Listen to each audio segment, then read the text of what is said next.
Brother Kwame. If Brother Kwame cannot hear me clearly or unable to speak, Brother Kweku, can you please commit us into the Lord's hands? Brother Kweku. Let's pray. Our Lord God Almighty, the creator of the heavens, the earth, the sea, and everything therein, we come before you with thanks, praises, and adoration for you being an awesome God unto us. We kindly plead with you that, O God, you forgive us of all our trespasses. Help us that we also forgive others who trespass against us. We do commit today's program unto your hands, O God, that you intervene and stir the affairs of this discussion. Guide us that we will hold our tongues, that the words that comes out of us will be words of encouragement, to be words of edification, to be words, O God, that will bring glory and honor unto your holy name.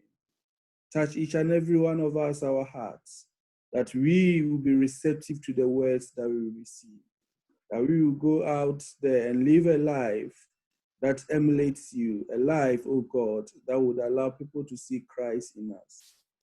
Thank you, we bless you, we magnify your holy name for all that you've done and continue to do in our lives. This and many others, oh God, we ask in the name of our Master and Savior, Jesus Christ, with thanksgiving. Amen. Amen. Thank you, Brother Kweku. Brother Everett, if you're ready, over to you, please, as you moderate the session. Thank you. Thanks, brother. Good morning, good evening, wherever you're calling from. Good afternoon, or wherever you're joining from. This is our third discussion on the subject of race. And as you know, it's been a series of conversations. We thought, let's just educate ourselves on the history of racism. And so far we've had for me at least, a very enlightening series of conversations. Last time we met 2 weeks ago, we began to talk about how the church has responded to racism. And we started to look, I think where we left off was we were looking acutely at, how the church, which started in America especially, which then, some of it trickled over to England and elsewhere, dealt with racism and slavery, in particularly as it existed. And I'm not going to repeat all that was said. The recordings are available if this is your first time, or even if you missed that last session. I think something was mentioned last time about the curse of Ham. So I want to ask about that today. Several of you raised it, and if you know anything about it, you realize the curse of Cain and the curse of Ham especially. People who supported slavery and its progeny, the racism that we're talking about, used that idea that God cursed Ham and, Black people are descended from Ham, and therefore we are under a perpetual curse to justify slavery. So usually I have a long opening, not today. I'm going to jump right in and ask, what do we know about the curse of Ham? Is there anybody in viewership or listenership land? Remember, it's a conversation. I'm merely the moderator. I jump in and make extended comments from time to time, but certainly there are other people who know. So the usual thing is raise your hand and Brother Ernest, our moderator, will recognize you, and then you get to speak. So do we have anyone who wants to respond to this curse of Ham? Brother Sidney, your mic is on. I presume that you would like to speak, Brother Sidney. Is that correct? Yeah, I could say a few words about it, because there were some people came back to me and just asked me to, what is the curse of Ham? And, it's really important that we go back to the scriptures to establish exactly what it is. So we're not misled, or we're not relying on anyone's opinions. And so it's important for us to go back to Genesis chapter 9, where the events actually took place. And it occurs in chapter chapter 9, reading from verse 20. And if you have your Bibles, I would encourage you to turn there.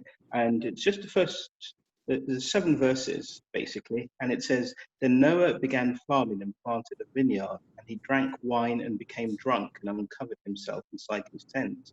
And Ham, the father of Canaan, saw the nakedness of his father and told his 2 brothers. But Shem and Japheth took a garment and laid it upon both their shoulders and walked backwards and covered the nakedness of their father, so their faces were turned away. So they did not see their father's nakedness. When Noah Brother awoke, Sidney, if you can hear me, your voice is intermittent. I don't know if you just need to speak more closely into your mic. Okay, I do apologize, brother. So I'll continue. I'm assuming you got the first few verses. And in verse 22, Ernest? Yes, we got you. I think up to the first 2 verses. I think from verse 22. okay. You start from 22. Yes, and Ham, the father of Canaan, saw the nakedness of his father and told his 2 brothers outside. But Shem and Japheth took a garment and laid it upon both their shoulders and walked backwards and covered the nakedness of their father, and their faces were turned away, so they did not see their father's nakedness. When Noah awoke from his wine, he knew what the younger son had done to him. So he said, Cursed be Canaan, a servant of servants he shall be to his brothers. He also said, Blessed be the Lord, the God of Shem, and let Canaan be his servant. May God enlarge Japheth, and let him dwell in the tents of Shem, and let Canaan be his servant. And I think this is where it comes from. And, we know that Ham is the father of a number of sons. His sons are Shem. His sons are Ham. Goodness gracious me, sorry, my mind is. His sons are Canaan, the 4th son, Mizraim, who turns out to be Egypt, Put, which is Somaliland, and Mizraim. Did I say 4? And the curse we would notice is not on Ham, the son who saw his nakedness, but it's actually on Canaan. And the promise or the curse actually relates not to the color of anyone's skin, but actually relates to the disposition of the Canaanites from the land which they originally occupied. And the Bible is quite clear about that, because in Genesis chapter 12, verses 1 through to 3, what we have there is God making a promise, and we're all familiar with this, God making a promise to Abraham. And he says, Now the Lord said to Abraham, Go forth from your country and from your relatives and from your father's house to a land which I will show you, and I will make you a great nation, and I will bless you and make your name great, and so shall you be a blessing to all. And as we trace the history or the story of Abraham, what we find is that God's promise relates to several things. It relates to the coming of Christ, of course, through his ancestry, but it also relates to the promise of land, and that land being the land of Canaan. So when we come to Genesis chapter 15, and we could read a whole chapter, but we don't have the time for that. But I would encourage you to read the whole chapter, but I'm going to only look at a few verses. And if we look at verse 5 through to 8, it says, And he took him outside and said, Now look towards the heavens and count the stars, and if you are able to count them, he said, so shall your descendants be. And he believed in the Lord and reckoned it to him as righteousness. And he said to him, I am the Lord who brought you out of Ur of the Chaldeans to give you this land to possess. And in verse 18 it says, On that day the Lord made a covenant with Abraham, saying, To your descendants I have given this land, from the river of Egypt as far as the great river, the river Euphrates, the Kenite, the Kenizzites, the Kadamites, the Hittites, the Perizzites, and the Raphim and the Amorites and the Canaanites and the Girgashites and the Jebusites. And if we look at the land, if we had our maps in front of us, our Holy Land maps, we would see that the land occupied by these various tribes is in fact the land of Canaan. There's so much more we can say. Again, Genesis chapter 18, Genesis. In fact, let's leave Genesis. Numbers chapter 34, verses 1 through to 29. Again, that talks about the division or the dividing of the land amongst the children of Israel. And verse 29 says, the Lord commanded to apportion the inheritance to the sons of Israel in the land of Canaan. And so there's so much more we can look at. If anyone wants to read more on it, I would recommend Joshua chapter 1, and the whole of the first chapter, in fact, speaks about the taking of the land of Canaan. And so the promise or the curse is not made to Ham, but it's made actually to his son Canaan, and the curse is actually the disposition of the Canaanites from their land, and that land being given to the descendants of Shem. Yeah, thanks a lot, Brother Stephen. I think this is really beautifully explained, and it's quite clear that the passage is quite explicit, in terms of what the meaning is and who the curse is passed on to or from. So a quick one, whilst Brother Everett is trying to reconnect, he's struggling with this connection today. So just to hear a bit more on your thoughts on their side, what do you think is the impact and manifestation of the church's silence on racism? I mean, you can just throw a little bit light on this. Let's try to explore this notion a bit more.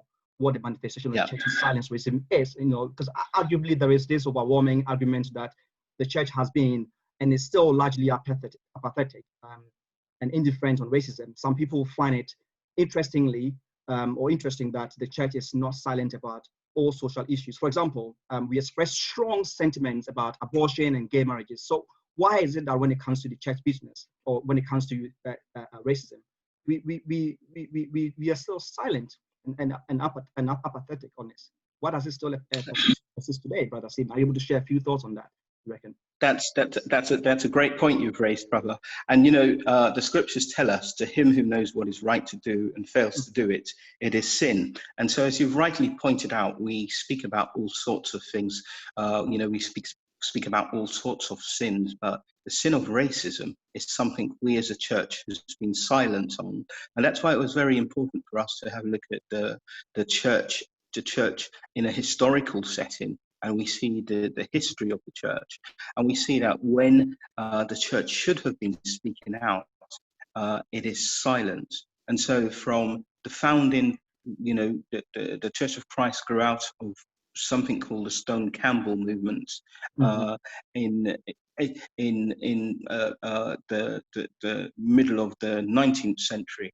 And the founding fathers, so to speak, we go right back, as we say, to Pentecost, but the founding fathers of the Stone Campbell movement, they were stuck in the ideology of the curse of Ham. They were stuck in the social norms of the day. And I've been reading another book called Visions of Restoration by John Young, and it's the history of the Church of Christ. And he describes how some members even had slaves. And so, you think about it, you're a member of the Lord's church, and yet you're holding slaves. And so there was always this issue, especially amongst southern congregations, congregations in what we would today call the Bible Belt. They didn't see a conflict in taking a stance, which meant they wouldn't speak out against slavery and, in fact, racism. They wouldn't speak out against it, but at the same time, they could go to service on Sunday, and they can speak out against any and all types of other sins. The consequences of that, and we looked at some of the leading Church of Christ schools and universities, and what happened because of the teaching way back from the 1900s. It perpetuated a sort of culture and institutionalized this idea that it was okay to have this dichotomy between us preaching about and teaching about sin and not having to even mention racism when it stood right in front of us. And if you think about what would happen, they would, young men would go to these universities, they would spend 3 or 4 years, they would come out, they would become preachers and teachers in the Church of Christ, and they would travel all over the world, and they would take this message or this ideology with them. And so the silence basically is perpetuated from generation to generation. And so what we have today is we have this feeling of being really uncomfortable to even have this discussion on race, because it's something we haven't done openly in the past. It's something which we have buried, or something which we have pushed to the corner or the backs of our minds, as opposed to realizing, or we realize, or recognizing its sin and its impact on Black brethren. It's quite interesting also, just the final point I'd like to make on this is in that book, The Visions of Restoration, in chapter 12, he deals with the Black church experience. And he says that after slavery, the Church of Christ, the white members of the Church of Christ, didn't know what to do about Black converts. And so what they did, instead of absorbing them and showing that we are different and we walk counter to what is normal in the society at the time, what they did, they encouraged the Black church to go and set up on their own, because they didn't want to integrate with the slaves. And so what developed in America was a church which was Black on one part and white on the other. And if you think about that, that church is not the church we recognize in first century Christianity.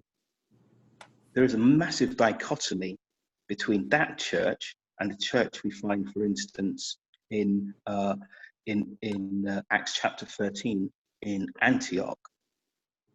You would remember in Acts chapter 11 and verse 26, it says in Antioch, they were first called Christians.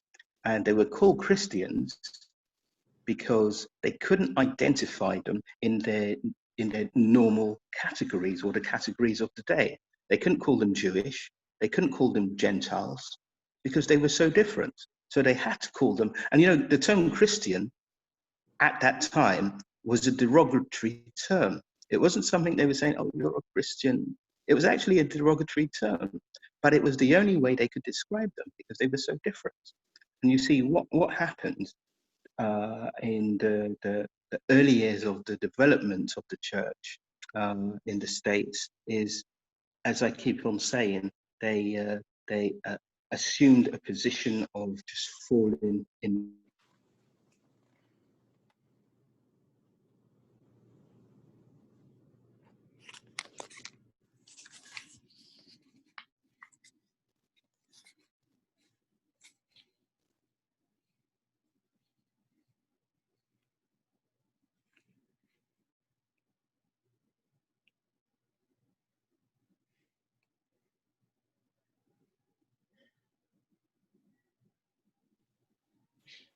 Hello, Brother Sydney.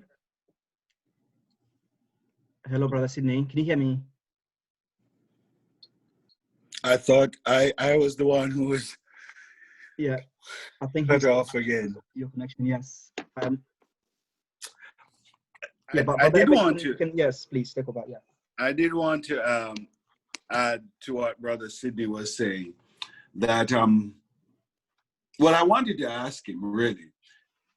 Okay, that's the church in America, but we have, listening to this, participating in this conversation, people from all over the world, people who are born and raised in the UK, people from Africa, the Caribbean. So is the argument that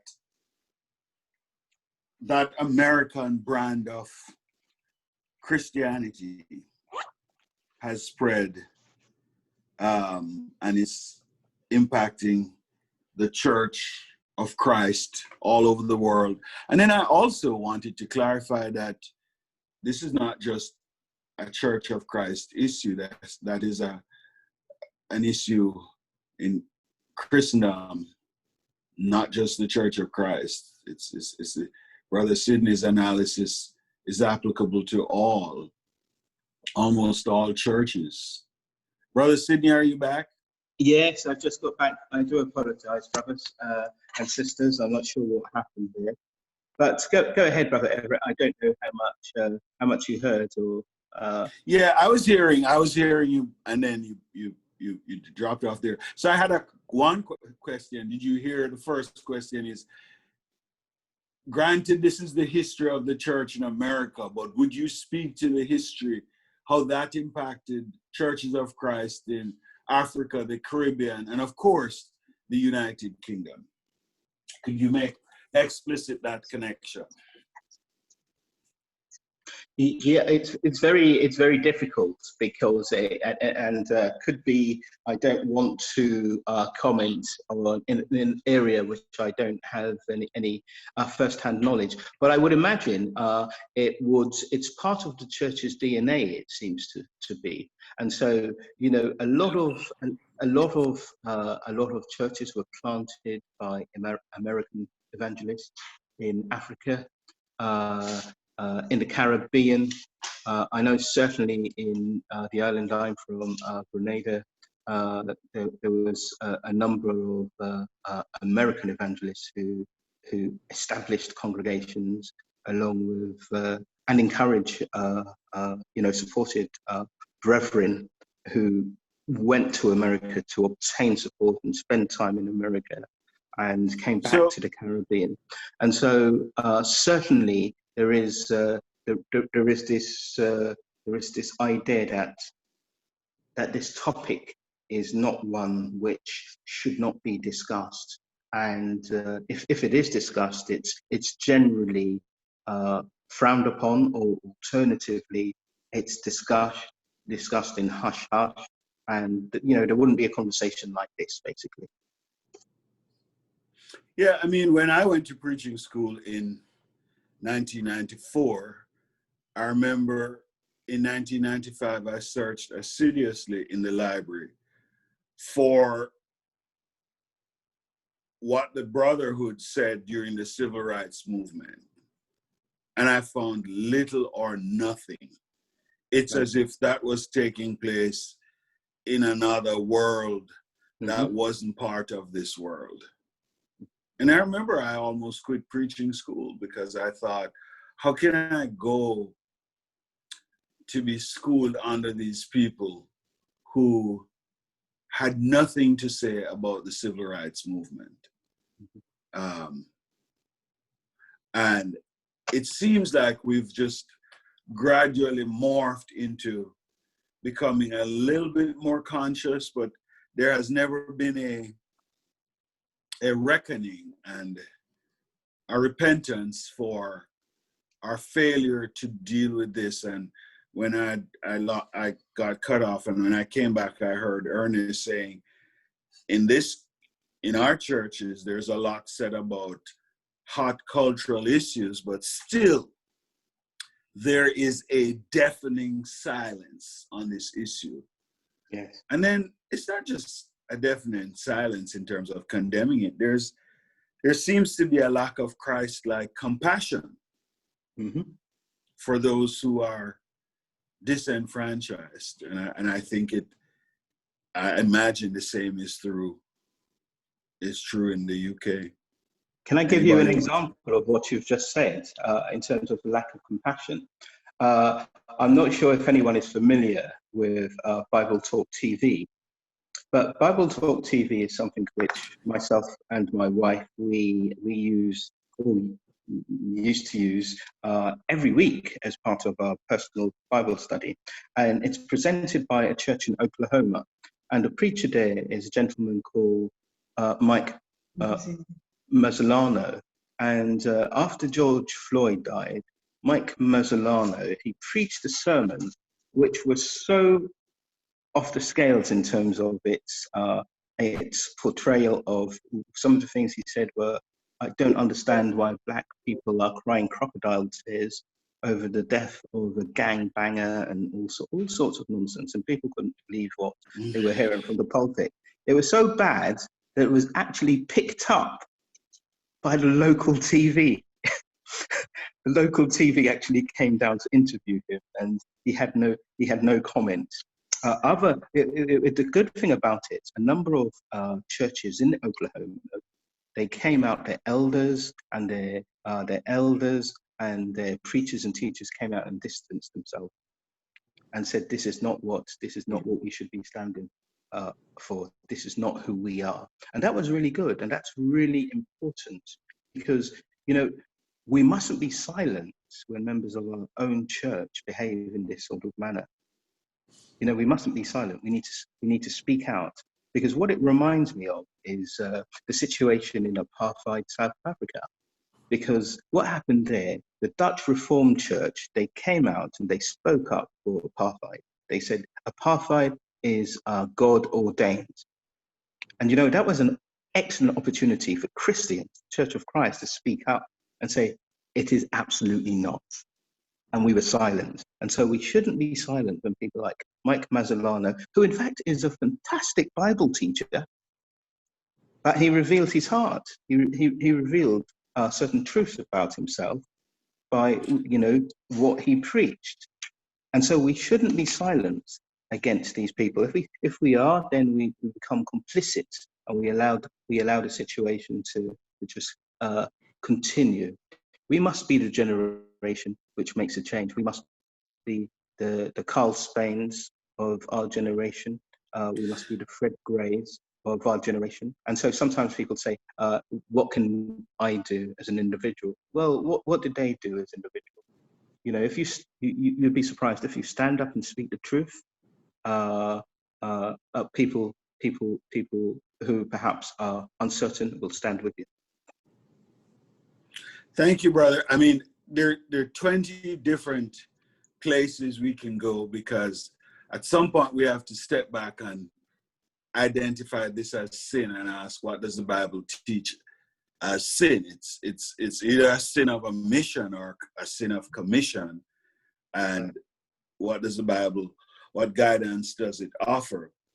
But at this juncture, I would say, and folks, please raise your hand as you want to jump in. We're going to switch gears here in just a little bit. But at this juncture, we're putting forward the fact that the church in America came into existence during a system of racial subjugation.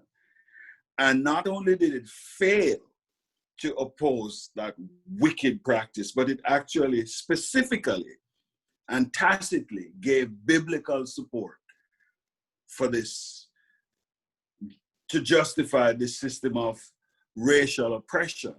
And that's anathema to what the gospel stands for.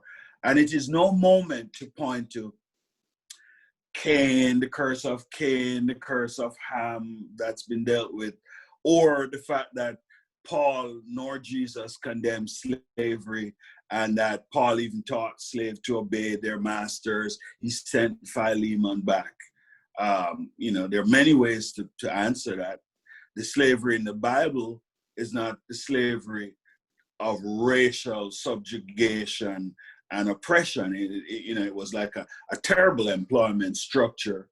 And we're not talking about one group crushing another and believing that they are racially and morally superior.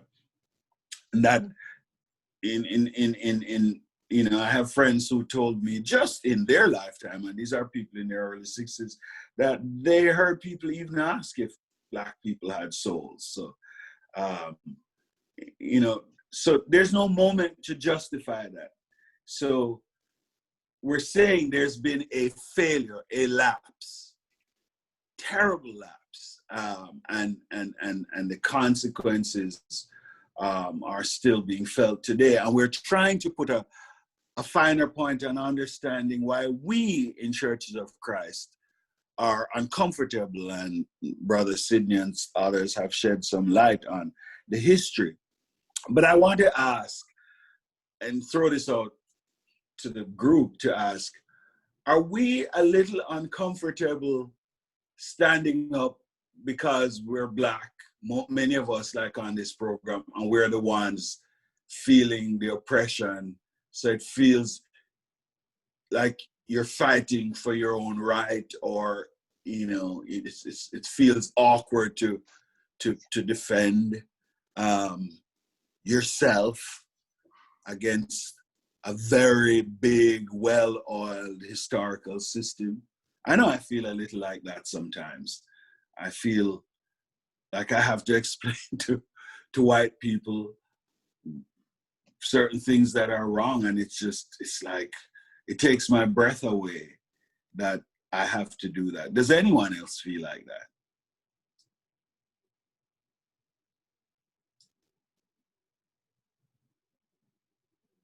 Yes, Brother Imono, please let us hear your voice.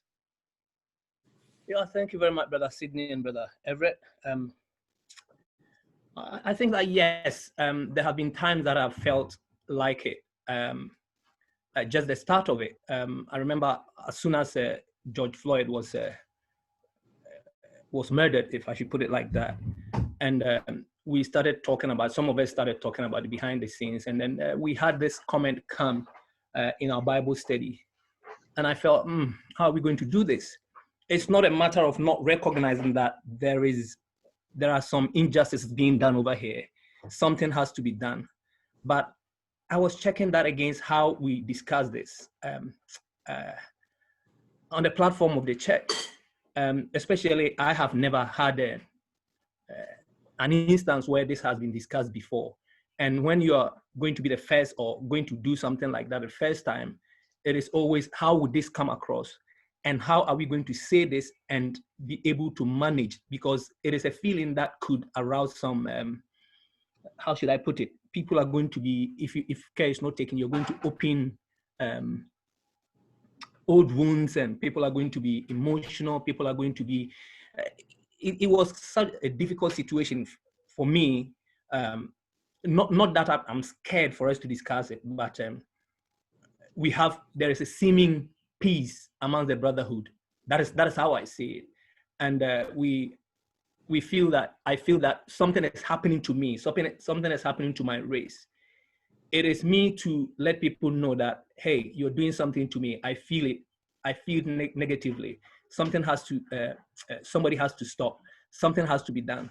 But how would I do that without also making the situation worse, and also being able to handle it in such a way that when we finish or when we have discussed this, we have both Blacks and white brethren together as one people, wearing the name of Christ. So for me, that was a tough call. And I had few people also come to me and says, why do we discuss this? Why this and why that? We had London-wide or leadership discussions. My feeling was, yes, if I don't say something now, my children are going to suffer that. If I don't say something now, the future is not going to be right. Some people fought ages ago to bring the seeming peace we have now up to the level it is. We have to do something, but as to how we go about it and not make it worse, for me was the challenge. But I'm glad that we're doing this now, and so far so good. And I think few people have also come to me and said, I felt it was going to be. I didn't feel right, but now that we have started, I have seen how good it is. So yeah, that has been my feeling. Thank you. I mean, that's really is an honest discussion, it seems to me, of your recounting of your own evolution. And you know, folks, really what we're asking, have we been complicit as individuals? We'll talk about the church later on, because that's a little bit more difficult. But have we been complicit by our silence? Are we complicit when we're silent in the face of injustice, and in particular, this kind of injustice? this kind of sin. And really we're asking for people, if you care to share in a personal way your own journey of awakening, where you have been and where you are now as you've had to face this. Maybe you think, I've never been subject to racism, so it's not a problem for me. So anybody else wants to jump in? Again, the issue is, what has accounted for our silence? And have we sinned by omission by being silent in the form of this kind of terrible injustice? Share your journey if you care to, please. Okay, so we've got Brother Imono's hand again. I'm not sure if it's a new one or the old one, but I think Sister Leslie is also online. So if you can hear from one of you first. Sister Leslie, do you want to go first and Brother Imono can come in? I think one of the reasons behind all of this, it's really how, as Christians, black as well as white, we are very much stuck with culture. So we don't want to sort of go against the grain for fear of offending somebody or saying the wrong thing or the right thing, whatever side of the conversation that you're on. So what you have is, within congregation, you may have something called like spiritual prayer pressure. So nobody wants to talk about that, and some people take a side, well, I'm not going to raise that conversation. And then those who raise the conversation, it's not a case of allowing people to have an independent opinion on things like that. It's a kind of bombarding that you must toe the line with the church. So people are afraid to speak out for fear of being sidelined. And I think it's really it's a very dishonest attitude, because actually Christ called out behavior. He didn't look at it with, is this person calling out or that person? Wherever the disciples or wherever Jesus went, he challenged things that were not right. And I think what we need to do is not worry about what our church brethren think to some extent, but as Christians, we must say, I can disagree with my brother, still continue to love him, but I am going to speak up on causes or instances of injustice. And you see, what happens is this sort of behavior allows us to what people sometimes describe as code switching. So we are all comfortable and good on Sunday morning because we get along side by side with each other. We put up with each other, but really we're not being our authentic self and saying what we really need to say. So for me, it's about, for us, regardless of what side of the racial divide that you're on, is about getting comfortable with the uncomfortable. So saying that, I'm going to say it in very plain language. White people need to get comfortable with their difficult and challenging history of the way slavery has perpetuated from generations. And Black people need to recognize their internalized racism and find a way of dealing with it.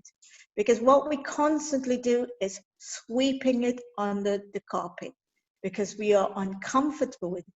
And that's where I think sometimes even training in pastoral care, I think, will help and support some of those issues. Because you could have somebody who can lead and guide a conversation in a sensitive way so that both sides see each other, hear each other, and acknowledge each other. That's my take. A lot there to unpack, Leslie. Thank you so much for speaking your truth. Anybody else wants to jump in? I have a few comments, but I'll reserve them for other people. Sorry, I'm coming back. It's just a short comment, and I think Brother Sidney picked up on that. James chapter 4, verse 17, to him who knows what is right and fails to do it, to him that is a sin. And I think that I can only start. Your question was, is the church complicit? I'd want to look at the church as me and not the corporate church. What have I done? What has been my response? I think it's not a matter of fear. It's a matter of, is it over rationalizing it and not to bring things and mess up things. But I feel that the more I think about it, the more I reflect on it, I feel that if I see my brother or my sister in a wrong way, doing something that is contrary to the scripture, I will point it out to them. Is racism something good? No. Have I done anything about it? No. Is it because I am scared? Maybe yes, maybe no. Am I ignorant again? Maybe yes. So in that sense, ignorant has no place in Christianity. And in that sense, I am complicit. I can say that because I'm complicit and because the church, corporate church, has not done anything as yet, we can't hide behind ignorance and we can't hide behind cowardice and say we didn't want to. So yes, in some sense, yes. To a greater extent, yes, we have been complicit. Thank you. Thank you very much. Anybody else wants to jump brother. in? Yes, brother. But we've got about 4 more hands up in our sisters. Sister Louisa, Elisa, Sister Adelaide, and then Sister Michela. If you can bring in your contributions, please. In that order. Sister Louisa next. Hi, guys. Yeah. I'm out, so please let me know if you can hear me clearly and if there's any disruptions. So for me, this has been a long journey. It started when I was reading a book called Why I No Longer Talk to White People About Race, and that was years ago that I picked up this book, and it was fascinating. And I continued doing research and reading to kind of teach myself more about the history of racism and about my Black British culture and Black history in general. And then George Floyd happened, and I remember sharing with my church sisters on a group, you know, just the just devastation I was feeling and that I was in tears. And to be honest, I was surprised at a bit of the pushback that I got, that, oh, you know, well, what does a church do? What should the church do? And I couldn't understand it, because we are taught in the church that when, you know, mourn with those who mourn, cry with those who cry, celebrate with those who are happy. And yet I'm telling you that this is how I'm feeling. And it was almost a resistance to acknowledge that that was even happening, or that was a subject for the church. And for me, that was really disappointing. It's kicked off, I mean, to be honest, it's kicked off all of these conversations, which is great, you know. But I, as Sister Leslie said, I think white brethren need to acknowledge that this is a circumstance that their Black brethren are going through. You can't pretend it doesn't happen. Yes, God sees us all as equal. But when I step outside of the church building, everything is geared towards, you know, me being Black. You know, that's just a fact. And if you can't just say to me, my sister, I understand this is wrong, just talk to me if you need to, then we are doing a disservice to each other. As I was saying to one of my sisters, that when our children come up against it, because unfortunately they will, and if they go to the church and the church says, oh, that doesn't happen, that doesn't exist, we are all equal, well, where do you leave them? Where do they turn? How can they, you know, who can support them? And then you will find that they will find people who will listen to them, who will support them, and it unfortunately won't be in the church. So for me, that is, you know, it's not just about me, it's about my kids, what they will face in school, what they will face in life. And if I'm telling them, look, come to church, this is where you need to be, you know, but they're getting this kind of reaction, then it is a disservice that we are doing. So I just wanted to share that. I just love these conversations. I've been talking about them with friends and sharing them with other church members in other countries, and I don't think we understand how how progressive and how much of a need there is for this conversation. So I just wanted to share that, and thank you once again for everyone who's contributed and shared their thoughts. Thank you. Thank you so much, and thank you for pressing us to have these conversations. Louisa was one of the first people to say, hey, we need to talk. And we said, well, later. But we did get there. Ernest, I don't remember. I know I have Adelaide and Michelle, but I missed who was after Louisa. Elisa. Elisa, please. Hello. Hello. Hi. Hello. I wanted to it's funny that Louisa sort of started the point that I was actually going to make, that we as parents, as aunties, as uncles and relatives have a duty of care to our younger generations. And if we as adults are afraid to talk about racism and the systemic racism and institutional racism that is prevalent within our society, how are we equipping our young people to be able to live in such a society when we're not prepared to talk about it? And I suppose my first encounter of racism was I went to a private school and predominantly all white, and I was basically told that I wasn't Oxford Cambridge material, and I didn't know what that meant, but my mum did, because I went straight home and I asked her. I said, Mum, what does not being Oxbridge material mean? And she said, don't worry, I'll go and find out for you. And the next day, my mum came down to the school and she very eloquently put the headmistress in her place. And then afterwards, she explained to me about society and some of the prejudices, unconscious and conscious, covert and overt, that I would face going through life. And the way that I had to deal with it was to hold my head up high, because God doesn't make mistakes. God designed me the way that he needs me to be. So if my skin is black, it's because he wants me to be black. And I have to stand firm in that belief and in that ideology that I am made perfect in his sight. And I have to say that from that day until now, I have done exactly that. And what it has shown me is the power that we as a community of adults have on our children, the effects that we have on our children.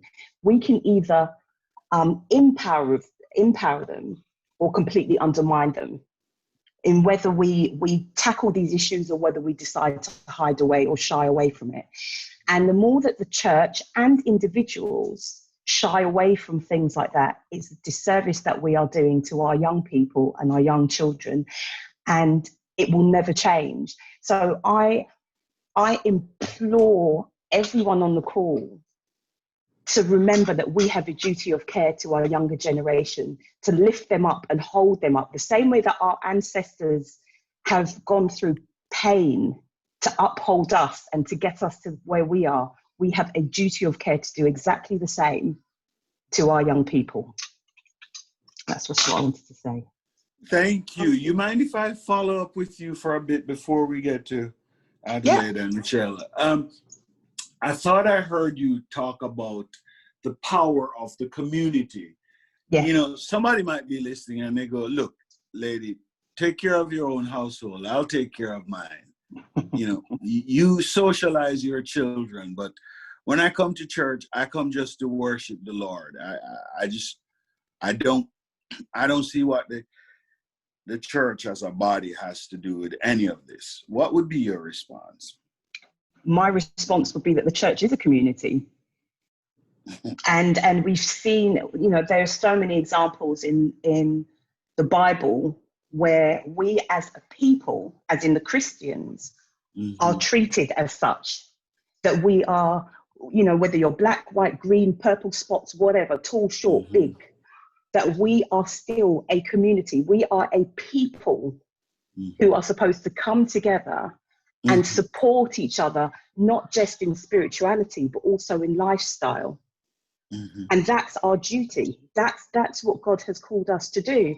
So if somebody, you know, says to me, well, you know, you look after yours and I look after mine, that's a very worldly and secular way of looking at things, and a very selfish way of looking at things. And that is not godly. God has not designed us to be that way, which is not, and it almost goes against our nature to be that way also. And I truly believe in the adage of, you know, it takes a village to raise children. I really, really do, because there might be something that my children aren't comfortable in coming and telling me, but I hope that they are comfortable in going and telling somebody else, and that person will instill a level of wisdom that maybe I don't have. And to me, that's where the power of community comes into play. You know, I've been very fortunate and very blessed that I've got an extended family. I've had, you know, grandparents and great grandparents, and I've sat beneath a bango tree and had Nancy stories read to me, and all those kind of things. And the wisdom that you gain from that and from generations is, you don't get it in a book. You don't get it in a textbook. And society, the constructs and socio-economic constructs that society and government put in place, pull that apart on purpose. They put it apart on purpose. And it's up to us to be wise enough to realize the power that those kinds of external networks can have. And they don't have to be blood networks. They don't have to be biological. Like I said, the church, the power of having someone, let's say like Mama Eka, in the congregation is so powerful to those younger people that we shouldn't overlook that, and we shouldn't allow our children not to experience that. Thank you, Emmy. I think Stratford is just coming off a study of the book of Titus. Tomorrow will be the last of the studies, and the whole point is the church at work in the community, making a difference internally and externally. So you're right. You'd be more going against God's plan to think purely individualistically. Thank you very much. Adelaide, please. Thank you for your patience.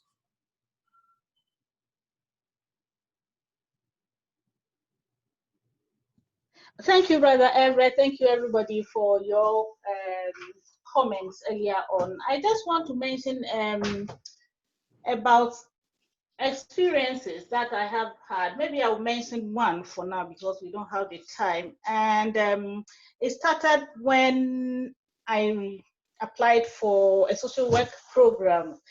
And at the time, I made my application late because usually the application is open from September and closes at January. But I made my application sometime in February or so, late application, and I was fortunate to be invited for interview.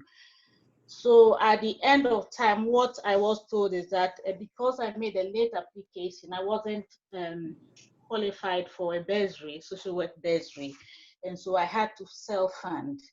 So that's what happened. But some point during the course, I realized that this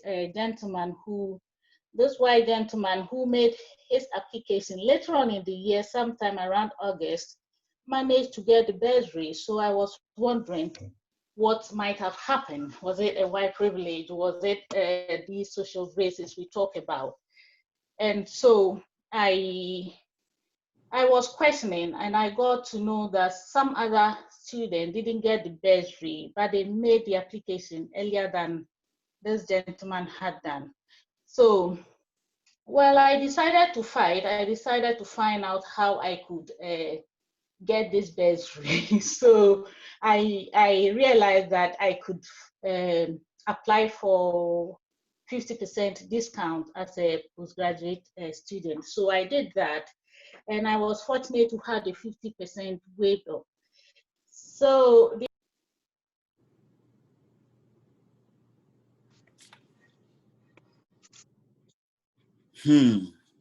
Adelaide, I'm not hearing you. Ernest, are you hearing her?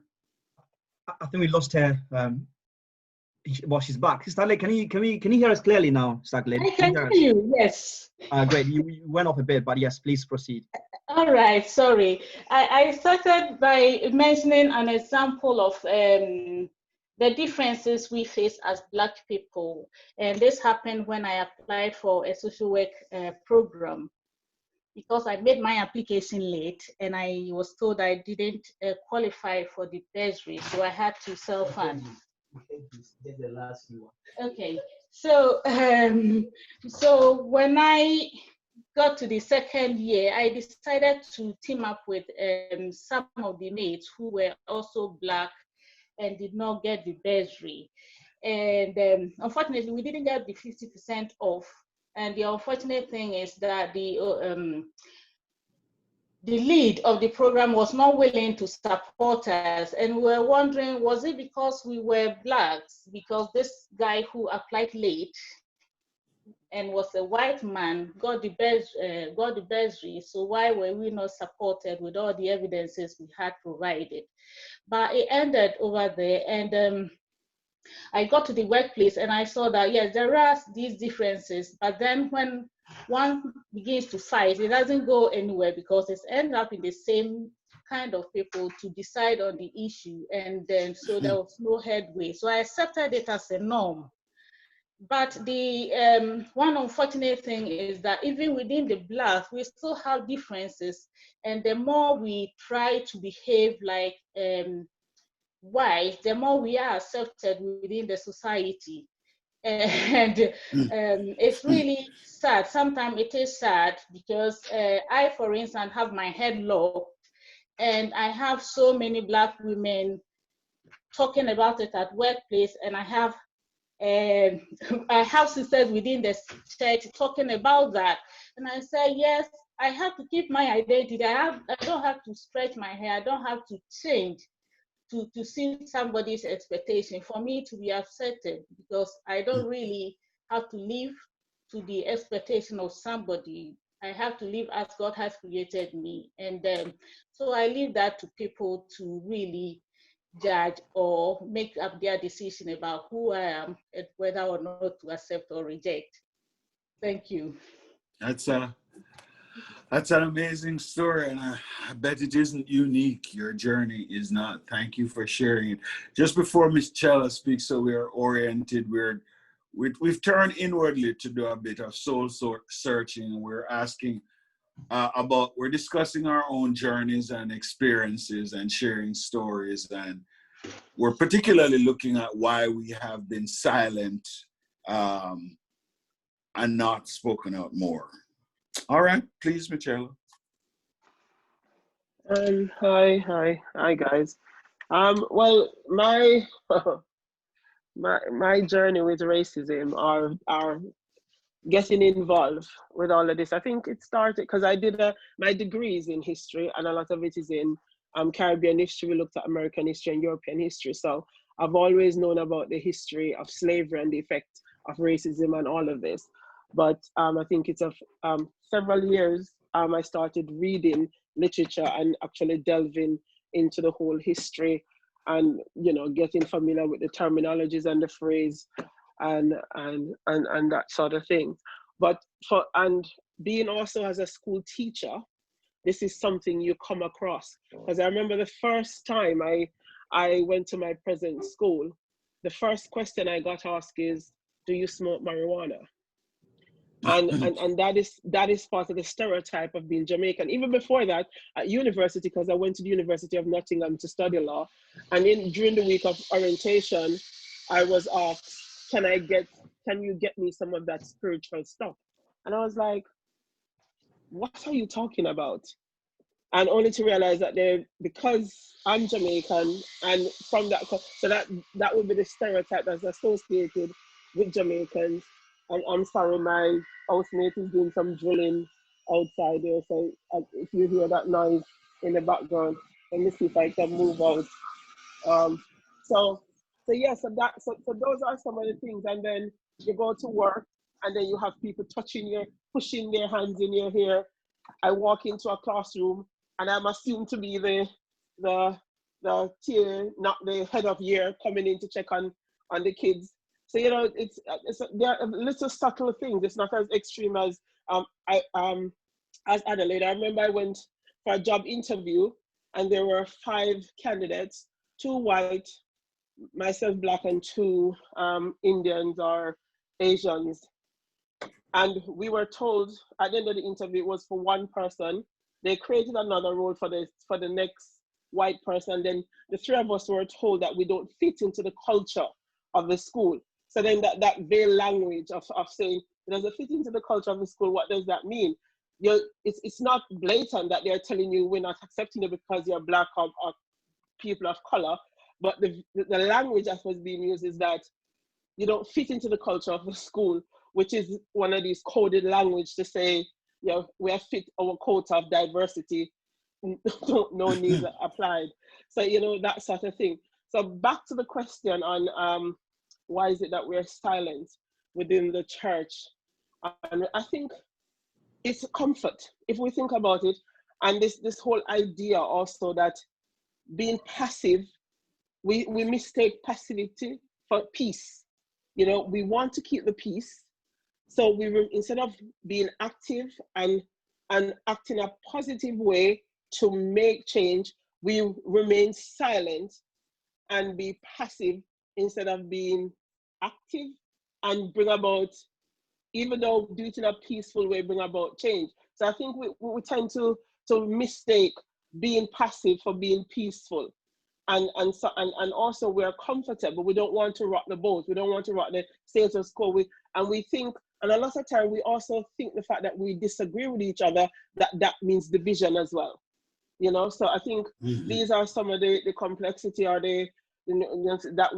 that people want to rock the boat, and we're going to be silent. And we want to keep things comfortable and nice, and seem godly and doing everything as unity and peace, and not realizing that we're being passive, and what we're actually doing is condoning what's wrong rather than actively going out and fighting against it.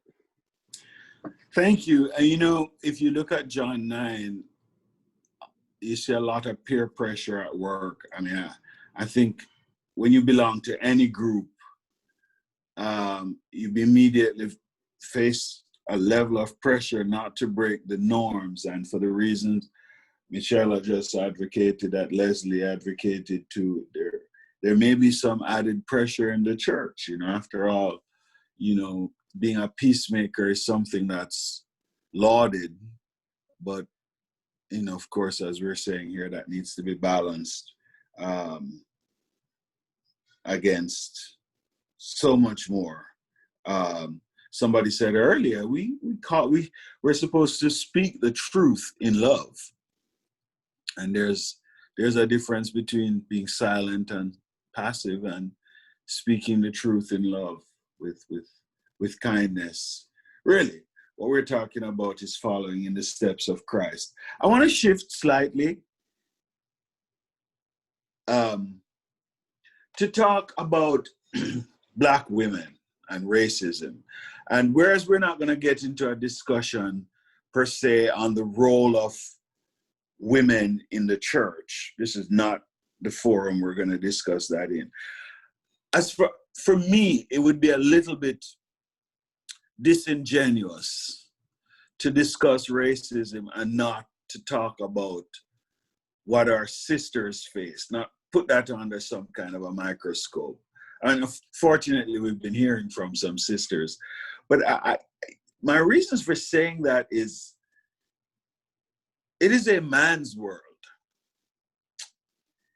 then predominantly a white man's world. I think, and I don't say that with any degree of rancor, and I don't think that can be contradicted or refuted, but if you're a Black woman, you're dealing with sexism and all that comes against you. And then you're married to a man and you're raising male children. And then the world views you and treats you differently, not just on your gender, but on your race. is that an extra burden? Isn't there something extra going on here?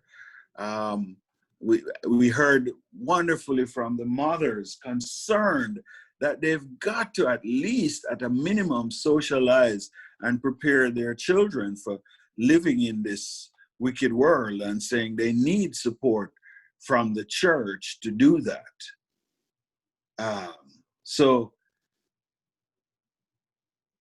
sisters, what are your thoughts? And of course, brothers can be free to join in, but the Black woman's burden as it relates to racism, or am I mistaken?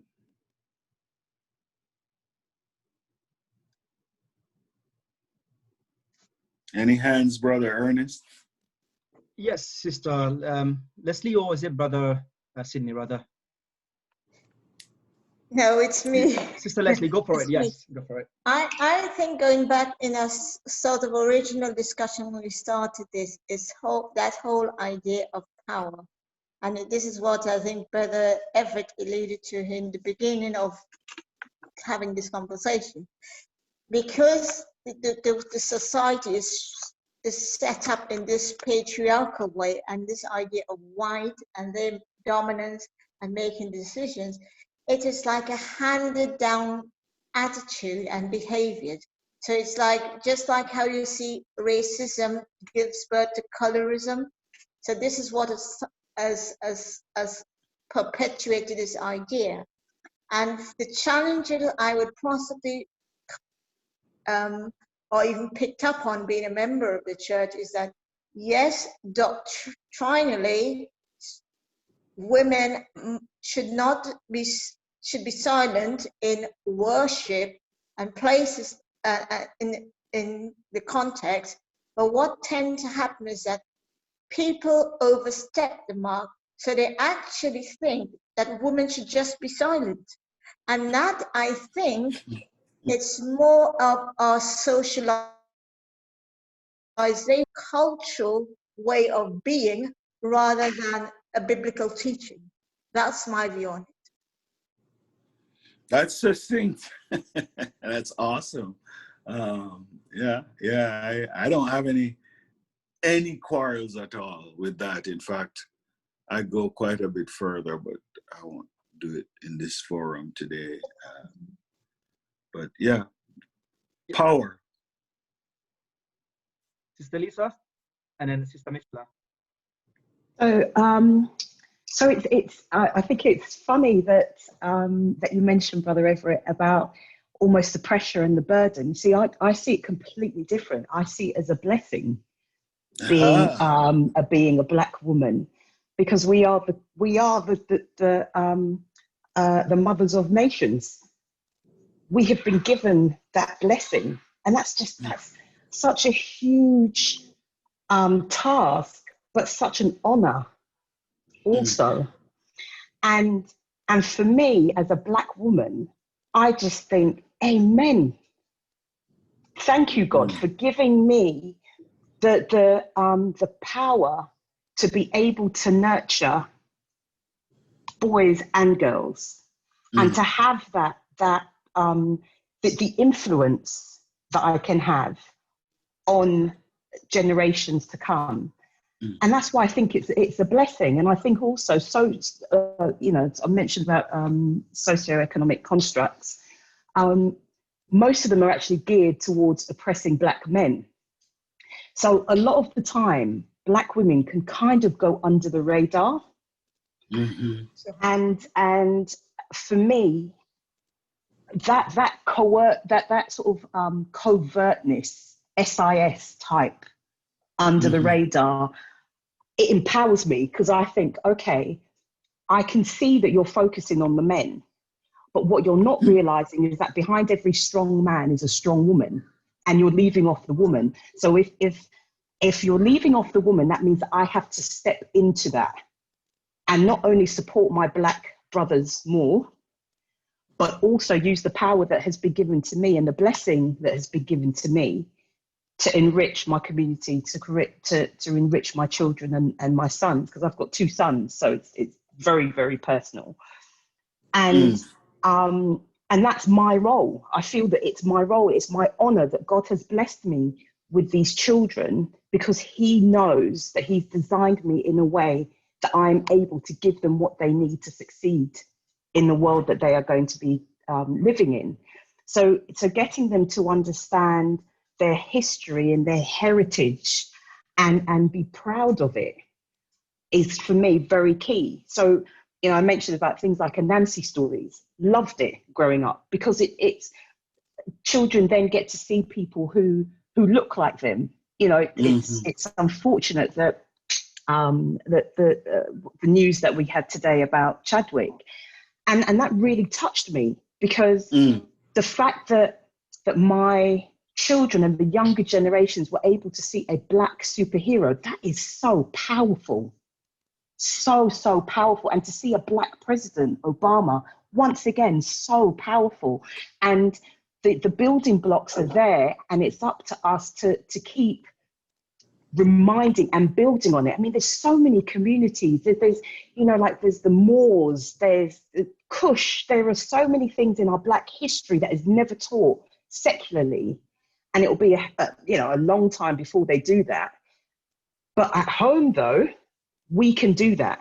We can talk about Black inventors. We can talk about Charles Drew. We can talk about all those people, so that our young people, when they go out there, they understand not only the world that they have to operate in, but they also understand about themselves.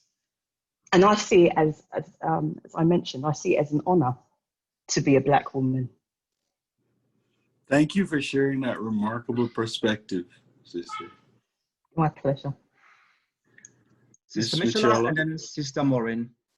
Yeah, you know, I don't think no one is saying that Black women are not blessed, or that we don't have a very important role, and that we're not the fabric and sometimes the backbone of the family. That's, you know, we all know that. And I think a lot of the time we hear this, the strong Black woman. And I do think we do have a burden that's placed on us. I'm separate and apart from our role as mother, father, sometimes fathers, auntie, you know, apart from that role, there's an added burden that is also placed on the Black woman as well. Is that sometimes I think we are expected to do so much. We're expected to carry so much. And I feel sometimes that we are not given the help and the support. Sometimes we are carrying all of this blessing, as Alyssa wants to say, on our own, you know, and sometimes, and there are negative things that are attached to the Black. We are considered aggressive. You know, if we speak up, we're seen as aggressive. We always hear about the aggressive Black woman, you know, or we're always angry. We're always this, you know. For example, at work, the label I have is I'm scary. And when I say to somebody, and when I say, can you point out something that I have done to scare you? They can't. It's because I'm confident. The way I carry myself, the way I speak, and people find, and apparently I am also intimidating, you know. And these are some of the images and things that are put, and to be honest, we are also seen as the bottom of the totem pole. So I don't think we are under the radar, as Elisa says. I completely disagree with that. I think we are very much seen, but also not seen, you know. And so you know, there is, yeah, it's a blessing, because we have been the strong Black, that sometimes so much is placed on us, and we ourselves, we have to be sometimes carrying the whole family, you know. And I think that in itself, we need to find, you know, especially if you're a married woman, sometimes is there the partnership that you have, or are you expected to do the housework, do everything, you know, whereas the man is only supposed to provide the money, but you are expected to run the entire household, you know. And I hopefully that is kind of changing. But then you also have a lot, if you look at the statistically speaking, a lot of Black women are single parents. Where are the fathers? Where are the men who are supposed to be stepping up to that plate, you know? and protecting. And I find we a lot of time look out a lot for Black men as men, but sometimes we don't get it back in return as well. Thank you very much. I love the dissonance and the difference in perspectives. And, you know, earlier, I think Leslie said, I don't know, somebody was Leslie. One of the reasons that's time is these conversations is we feel like we can't have a different view because immediately it's seen as disunity, and that's really is sad, because we know that even with our best friends, there is dissonance. God made us, you know, to be one yet separate, and so I love this. Maureen, I think it is your turn based on what Ernest said. Let's hear from you. Hey there. Hi. Hey. So I think with Black women, there are two isms that we obviously come up against: racism and sexism. And often it can be difficult for us to determine whether one is most at play versus another, or whether they both are, you know, appearing in any interaction, you know, at the same order of magnitude. We just have to see the case of George Floyd and Breonna Taylor. Now, many people would have forgotten, or many people don't remember, that Breonna Taylor was shot in a home, very much, you know, a situation of violence against another Black body. But that didn't ignite the world as it did in the case of George Floyd. And often when we see these issues about police brutality and the murder of a Black body, we always are told about a Black man. And the Black women who are at the end of the very same violence, they're forgotten. They're not the narrative that is pushed to talk about racism. And their Black women fall through the cracks. So racism is often, you know, articulate in terms of the Black man's burden, not always the burden of the Black woman, and she's forgotten. And when the story of sexism is talked about, again, Black women, you know, fall by the wayside because we only hear the story of the white woman. So when you look at the Me Too movement, when, you know, COVID-19 broke out, the pictures we saw on the television of the people working hard in the hospital are white women. And you would be forgiven for thinking there are not Black women working in the NHS. And you would think that Black women have not been sexually abused by people in Hollywood or in positions of power, right? Again, whenever this issue of racism is spoken about, sexism is spoken about, Black women are at the bottom. Everybody forgets about them. They don't have a voice. They're expected to support Black men, but Black men in turn do not help to push the cause of Black women, whether it's in the space of racism or sexism. And in fact, many Black men expect, you know, Black women as single mothers to teach boys how to be men. And so a lot of, not only are Black women forgotten, but a lot of burden are placed on them by the very people who should be supporting and promoting their plight. And even when we look at, you know, the situation of the gender in the medical field, you know, where health outcomes are concerned, we know Black women, the health outcomes are worse because relative to white women, Black women are, for some bizarre reason, thought to be able to endure greater pain, higher pain threshold. You know, we are treated less kindly, less sympathetically.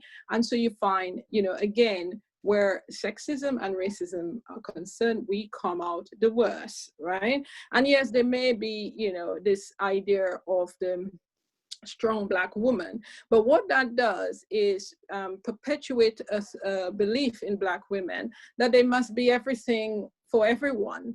And whilst their mental health suffers, they always need to put on this face that they are strong. And I guess that also leads to them having, you know, the poor health outcomes because, you know, they go and they're really strong, people who are able to endure pain beyond the norm. And it's a huge disservice to ourselves, because it just means we are treated less sympathetically. We are seen as less normal human being, and therefore able to bear huge sorrow. But we're not. We're just like anybody else. And I think this idea of this strong Black woman may not be very positive for our mental health and for how we are seen and treated. I mean, our bodies are criticized. You know, we're always, in any kind of comparison, we're always seen as the thing that no one should aspire to. You know, is the bad thing. And that's even by our men. When we're compared to other women, we fall we fall, you know, by the wayside. And Mitchell was talking about at work being seen as aggressive, and I have a very recent example. So my PA was a man, and you know, many people at work will tell you that I'm very calm, easygoing, very nice person. But they also know that I'm very, you know, when I need to act, I will act very firmly. And this, my PA, you know, wanted to renew his contract, and he wanted some more money. No problem with that. So when he wanted to speak to me, fine. And then he started, and the tone he was speaking to me in, I listened and I thought, wait a minute. I know if you were speaking to a white man, you would not speak to him like that. To cut a long story short, I thought, I'm not having this. So I decided to terminate his contract. Well, I decided I won't be working with him.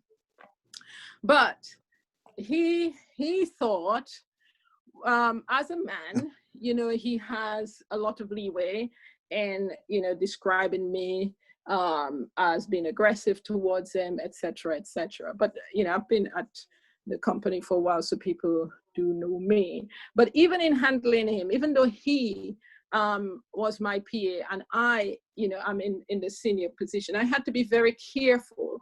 I had to be so careful about what I was saying, how I was acting, and how I was approaching the situation. And I know if it was a white man, or if it was a white woman, they would not have to be half as careful as I had to be in the way I spoke. I had to also challenge my boss in the matter. And, you know, there was a part of me that thought, okay, he's my boss, maybe, you know, but you know, you know, Guy will tell you, and many people will tell you, one thing I don't mind is a fight. I really don't mind a fight. And, you know, but it's, for me, the question was how to come out of this, you know, without what I think is right being seen as wrong. And so I'm telling that story because as a Black woman, I have to be extremely careful how I go about something, knowing that if it was a white man or a white woman, they would not have to be. And so when I go into a fight, I have to be very adept at building a case and putting it in somebody's court to see how they will respond. It just takes a whole lot of energy. And being a Black woman in a senior position, I have to do that all the time.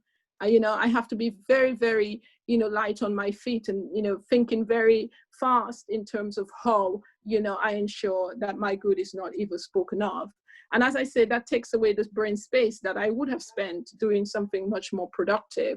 And even if I'm dealing with somebody who's much, much more junior to me, and who I have every reason to say I don't want to work with this person, one, because they're rude, and two, I don't trust them, and I don't have to justify, you know, given the terms of the contract.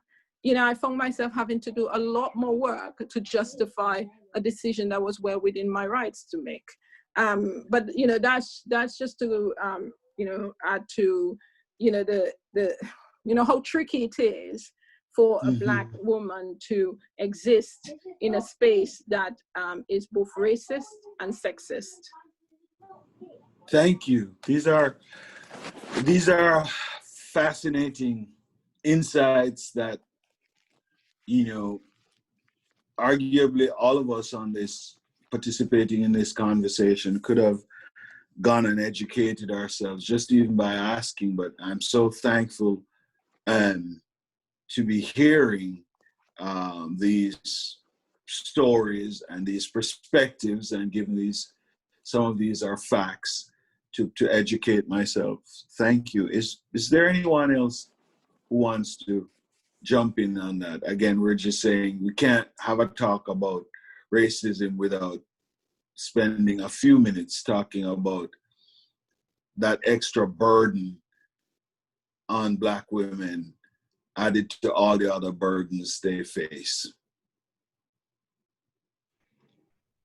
We don't have any hands up yet, brother. Okay, well, I'm happy to move us along. I'm sure we can come back to it. So one thing we haven't done so far,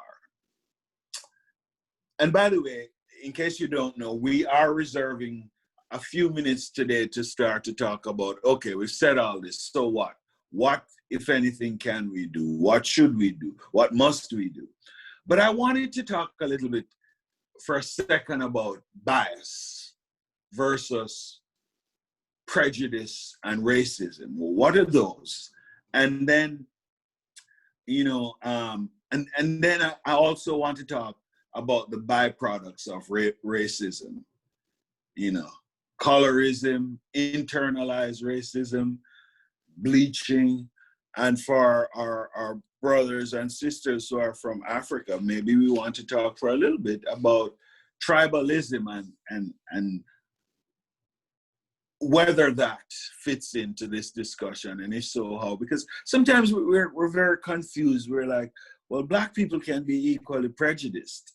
Prejudice is just a human condition, or Black people can be equally racist. And, you know, we're not going to go down that one. But so right now I'm introducing, in summary, racism. You know, is there a difference between bias and racism and prejudice? And then what about the byproducts of racism? I think Leslie talked earlier. I want us to put a fine point on what we mean by internalized racism too.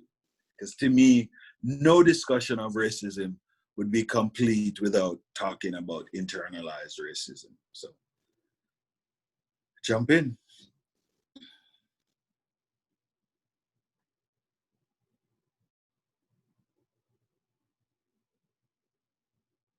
Louise, are you still with us? Yes, Sister Mitchell, let's hear you. Yes, there is a difference between bias and racism, because I think bias and prejudice may probably are similar in that, you know, you have a bias against something, you there's a preference, or it could be negative or positive towards somebody. However, but if I have a bias and I don't do anything about it, it has no impact on the person. But whereas racism, I think, is more bias with power and to have an effect on someone, or an impact on someone. You know, so it's that so the bias is, okay, I have these things, or for example, there are stereotypes, or I have feelings. For example, in Jamaica, people used to say, oh, British people are so polite, or we used to say that they are mean. So that would be a bias that we have against somebody who's British, you know, based on history and things. However, if I then now start acting on that and spewing things and saying things and start acting in a negative way towards that person because of my bias, that would have some impact. However, if I don't have the power behind all of that, in terms of race, in terms of, okay, I see I'm a Black person, I think these things are about a white person, I don't have any power to negatively impact on their life, you know, to create, if I was at a Westminster creating policies that could have impact on them, then I would have the power to be racist. So I think racism has to do with power and how you can put system and structure in place that promote one race against the other. And while the other one is being disadvantaged, whereas bias is my personal feelings towards somebody, you know, where I might decide to avoid that person or not, but I don't have any power to have much impact on that person's life. And then, of course, biases can be benign. They don't manifest themselves as racism does with its structures and its systems and its ingrained and driven driver of policy and distribution of resources, its impact on the criminal justice system. You know, of course, you know, when bias is added to racism and they marry, if they can be differentiated in that system, that's even more catastrophic. Anybody else? Yes, we've got Sister Maureen's hand, and then Sister Louisa can come in if she's able to speak. Yeah, just very quickly. So I agree that the difference between plain old prejudice and racism is that, you know, with racism, you have prejudice with power, that's supported and it's enduring because of the system that's in place that favors one group over another. I think if all it was, I think we all have prejudices, we all have biases. It makes us human. And if it was that it was just plain old prejudice or bias, so for instance, you say to a person, you're fat, you're thin, we're just throwing insults at each other. As unpleasant that it is, if no one group has power to hurt, fat people. So if you're fat, you're not going to find a job. You're going to have the lowest pay, regardless of your education. There's nothing you can do, that really, you can be doing the same thing as another group, but your outcomes will always be worse. And, with racism, we see the outcomes of Black and brown people being consistently worse than white people. And that's because of the system. They're backing up their prejudice. And as I say, if there wasn't that power, it would just be people just insulting each other. Yeah, it's not great, but that is all it would be. And, no one group would have advantage over the other. So there's a huge, huge difference between plain old prejudice and racism. And we see the outcomes of racism because consistently you have Blacks at the bottom in terms of outcomes, be it health, education, economic. You have browns, in the middle, and you have whites at the top. And that is consistent, as I said, across anything you look at. And it is an outcome of the racist system. It's not just plain old prejudice. Sharp distinctions. Thank you very much. So, since you're on the floor, Maureen, did I lose you? It sounded like you dropped off. You there? That wasn't me. Oh, awesome. So, tell me what you understand by internalized racism and its manifestations and its terrible effects. What can you help us with that? Well, as the Bible says, and I think Louis Farrakhan also said it, what a man, what thinks. What's the, mm-hmm. Yeah, how a man thinks. As a man thinketh in his heart, so is he. Exactly. As a man thinketh in his heart, so is he. And you have to remember, we are the products, and we're coming through, racism and slavery, for instance, and colonialism didn't last, a week or 2 weeks. We're talking about hundreds of years where we have been socialized to think about ourselves in a certain way.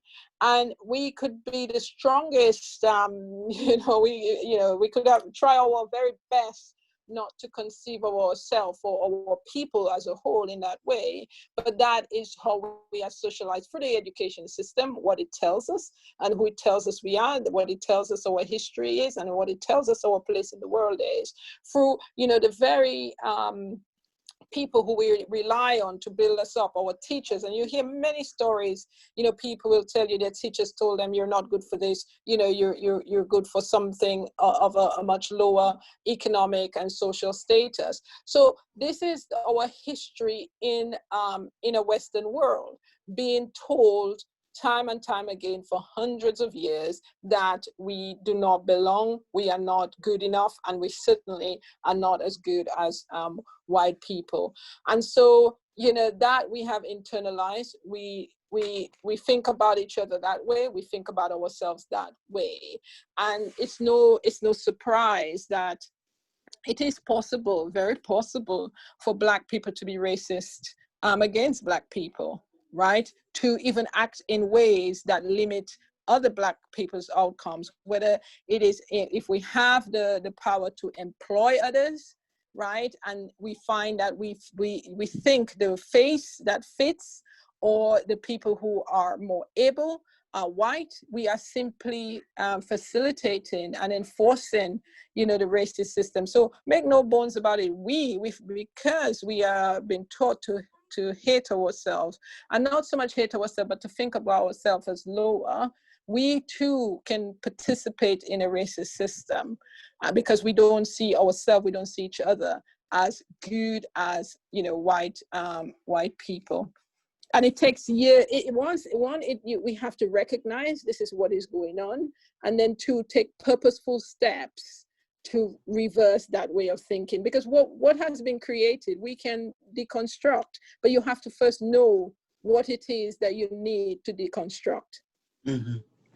Or you know, you were just saying, Maureen, imagine you in a position of power, a Black person, and you can employ people, and you begin to think, well, if I employ another Black person, and you're not employing based on color, they're more qualified, but I can't add another one to the team. People are going to think I'm favoring my own. Whereas it is not apparent to me that white people think in any of that way. They're going to hire whoever they want to hire. There are no consequences they can't deal with, or nothing they can't parry. But it shouldn't be the case that a Black person hiring shouldn't be able to make the hiring decision that they think is best for the position, or you know, just compatible with them. So it can be as subtle as that. And you know, we did say in maybe our first one that, you know, when we just glibly say Black people can be equally racist, we gotta go, whoa. We're not saying Black people can't be racist, but equally racist gotta be a fallacy. They just ain't got no power and opportunities to do that, even if it was in them. We're not saying racism is something that lies just particularly in the heart of one race, but the practice of racism, as we're talking about, yeah, most Black people never come close to having that kind of power. That is true. I'll give you an example. So a very good friend of mine from Cameroon, you know, we talk often about racism in the workplace, and he was in a position to employ, you know, to interview for a position. And so he was telling me about a young Black man that was, you know, interviewing, and he says, oh, you know, he didn't have the energy, you know, and he went on to tell me why, you know, he wasn't going to give the guy the job. And I said, what do you mean by the energy? What is that? So he's not jumping off the walls. Does that mean he's not capable? I said, what is it? You know, this is it's a very subjective, it's not very tangible. Is he capable or not? And what is this energy that you're looking for? And who tells you that this guy needs to be acting in that way for him to be employable? You know, so we spend some time interrogating that, because, you know, even being, you know, very conscious as he is, he was telling me one of the reasons he wasn't going to give this job is because the guy lacked some energy, you know, that some other people have. And I said to him, you mustn't fall into this trap, right? Because this is trying to mold him into a kind of concept that, you know, to be the right face or the right fit, you know, you have to have all this super confidence and this energy, God knows what it means. So we can reinforce the system when we are, you know, in the position of making policies, making decisions. We need to be conscious that the system is such that it works against, you know, certain groups of people, and we have to be very careful we're not simply reinforcing that. Thank you. I want you to use your verb that you just used, interrogate the idea of, internalized racism a little bit more, because people have been talking about how we think about ourselves and each other. So I want to call out some things: hair, skin color, physical makeup.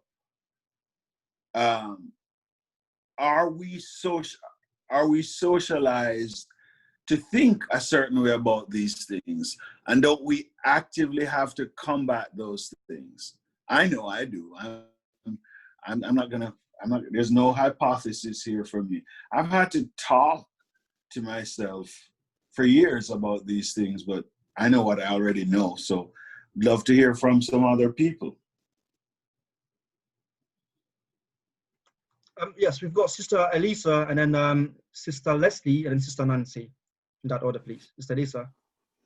Hi, yes, I'll come to your point, Brother Everett, but I just wanted to pick up on something that Maureen said.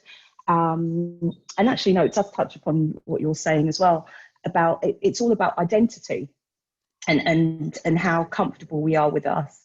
And studies have shown that in children, by the time that they're 7 years old, they've already formed their identity, their behaviors, and their attitudes. And if you think that that's only 2 years in school, so where are they getting their learning from? They're getting it from in the home. So I know I keep coming back to the importance of parents and the community, but it is so important for that very same reason, that the way that they relate to other people, the way that they view themselves, it stems from the home. Because by the time they're 7, that's it. They've already formed their opinion of who they are and their identity. So things like, as a parent, we have to be cognizant and as aunts and other influential people in young people's lives, the things that we say to them, things that we do around them. If you're around children and you're swearing and you're effing and blinding 24/7, don't be surprised if the child turns out to start swearing as well. It's the same kind of thing. If we conduct ourselves in a certain manner, like I call my boys princes because they're kings in the making, just by that, doing something as small as that to not necessarily just your own child, but to another child, it invokes a whole different feeling of pride and dignity that goes along with it. And I think as individuals, we have that responsibility to play. And that all then molds things like, whether they go and they bleach and whether they they think, oh, my bum is too big, but then all of a sudden when Kim Kardashian does it, then it's fine, it's acceptable.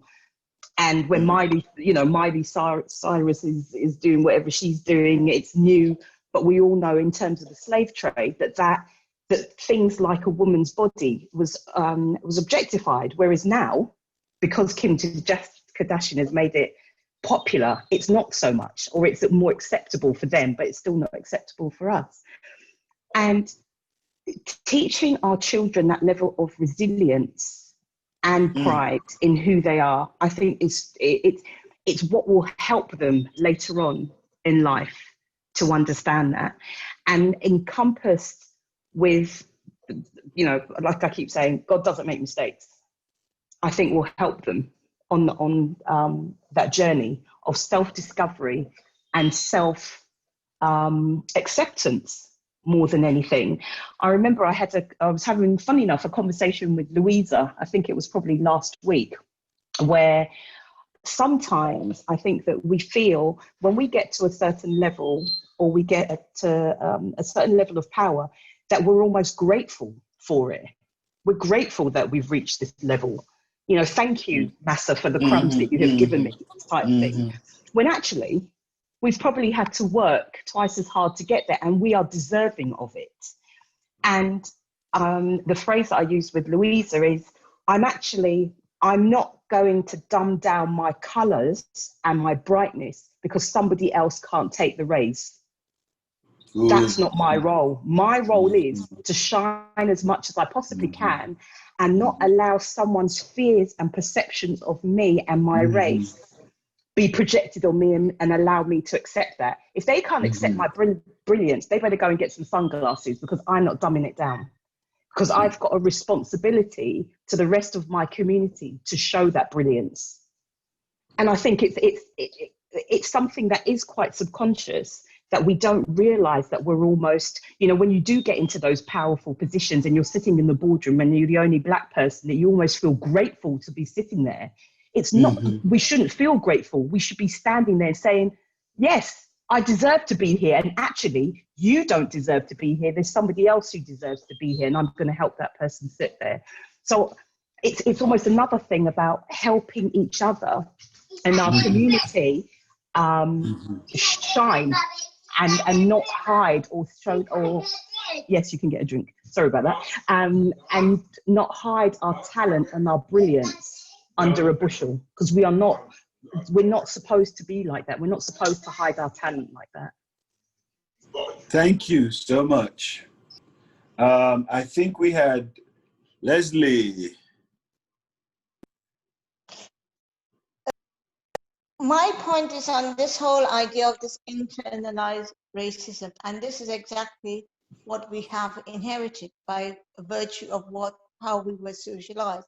If you think about it, I actually grew up in the Caribbean, even spent most of my adult life there, and it is handed down. If you think about countries like, for example, Jamaica, it took a long time after independence before they actually elected a Black prime minister. They had Siaga, they had this. So it's always a white person or a passing white person or a mixed race person, so the acceptable white. And this is sort of the colonial mindset. And this is where that internalized racism has come from. And if we just carry it on generation to generation, and if we don't challenge it and thinking, why do I think that I need to get a white person in charge? That slavery has taught us that. So this is why I was reading something recently, and it was saying unlearning is as equally important as learning. And those are the things that we need to unlearn. Because I grew up in Grenada, and like I said, all people who are passing white have jobs in the bank. So what is that about? If you look at a country like an island like Barbados, again, they had a succession of white or mixed race prime ministers. So it's that whole idea, is a colonial mindset. And this is why we have our mindset that needs to change. And actually what we need to do is really celebrate who we are and acknowledge who we really are. Because if you think about Black people as a race, we are actually the most copied. Our hairstyles are copied, our music is copied, our dress is copied, lots and lots of, I don't talk about sports and all of that, all the things that we excel at. So for us as a people, what we should be doing is championing those things and talking about it. So it's a language that we need to use a different language to talk about ourselves. Because as the sister was rightly said, we don't need somebody else to validate us. We are valid in our own right and in our own skin and in our own space. Wow. Powerful, passionate, necessary words. Thank you, Leslie. I just Sister want Nancy, to say, I just want to say, I'm just glowing in the brilliance and the wisdom of our sisters, just listening to their contribution. Yes. And you see, this is why it's so important, inside and outside of the church, to allow our sisters to have a voice, because they have so much to offer, and they come with a perspective which we as men just don't have. And so to make us better, to make them better, it's necessary. And so, yeah, I'm just really, I'm learning so much just listening to our sisters. So I want to say thank you, sisters, and keep it up. You know, don't allow anyone to diminish who you are, and continue to shine bright. Well said. Sister Nancy, I hate to restrict you, but I'm going to give you 2 minutes because we're up on the hour and we have to start talking about the way forward. So please go ahead, and forgive me for restricting your time. No problem. I just, taking into what Maureen was saying about somebody getting a job. When my husband was at Abilene Christian College, he was coming out and looking for a job. A friend recommended him to a place in Baton Rouge in Louisiana. And we went there for 3 months to work with them. And we were told that they couldn't understand us because we were English. Because we were English. And it made us laugh because we had gotten so well with so many people. But that's what they felt. And you have to just let go of that. Mm-hmm. And I've been told I don't know what racism is. But I've experienced it all over the world. And I think I do. I think I don't understand it in the depth that you people are the people of the Caribbean and, African countries and, being, darker or whatever. Get it? I mean, and I do apologize for that, but I'm learning. Thank you, precious sister. Thank you for your comments. So, the way forward. Obviously, we're not going to be able to conclude that. So today, we're just trying to tee that up. When all is said and done, more is said than done. But we've had a very eye-opening, kind of soul-searching discussion, very informative, heard and learned so much, as Sydney just said. But what can we do? What must we do to become and to effect the change we want to see within the church and beyond? So let's start our so what part of our conversation. We're gonna do that when next we convene. That'll be the focus. But and Brother Sidney, I'm going to ask you, if you don't mind, just use 5 minutes to share your journey. What led you to the level of consciousness that you now have? Because I think hearing a little bit about your journey in a personal way I know it could be inspiring for me, and I suspect it'll be inspiring for others. So do you mind doing that for us? Not at all, brother. All that to say, folks, we're going to go till about 7:15 your time. We'll stop right about then. But yes, Brother Sidney, please.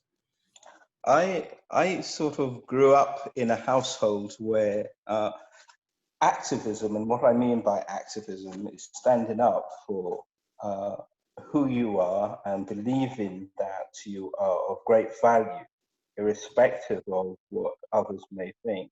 I grew up in a household where that was a given. And so, in my teens, I used to go to a lot of demonstrations. That was just who our family was. So if it was anti-racism, we spent most of our Saturdays outside South Africa House chanting "Free Mandela, Free Mandela, Free Mandela." And to be honest with you, a lot of that stopped when I became more involved with the church, and it should not have been that way. But that is the sort of background I came from at home. I remember when I did my first degree, and I was the only black guy on the course. There were 60 students, 60 of us in the first year, and the course director, he let me, he in the interview to get on the course, he said he was a Christian. And so we spoke a lot. We talked spoke about our favorite books, and we both enjoyed Mere Christianity by C.S. Lewis. And he says, yeah, you'll be fine on the course.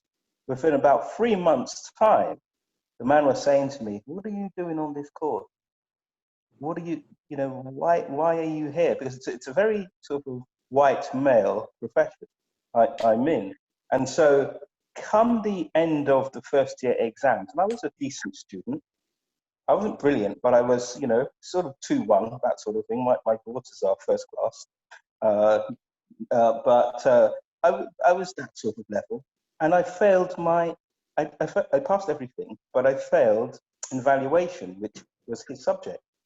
And I wasn't going to have it because of my background and the fact that we challenged him in the household that I grew up in.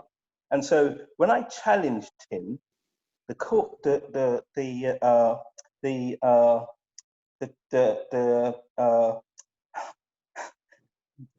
chap in charge of university admissions actually wrote me back and said, we're going to have to do something about this lecturer who was the course director, because you are the last in a long line of people who have complained that he has failed them on the color of their skin.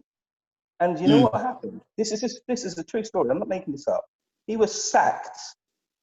Yes, he was sacked. I wasn't allowed to continue on the course, but he was sacked. And I went to another university, and guess who was the course tutor?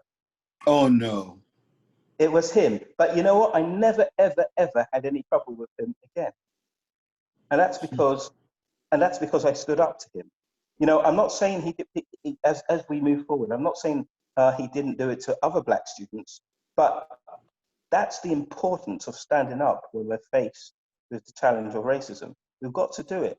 We've got to do it outside the church, and we've got to do it inside the church. So what of the church? Well, the church, to be honest, the church, you think about what has happened with George Floyd, and still the church doesn't want to speak about racism. And that's an indictment, really, to be honest, on the church. It doesn't want to speak about racism. And so it's going to take people like us to really stand up and to push the church into the position it should be. The church, to be frank, should be the loudest voice, because we know who we are and we know who we serve.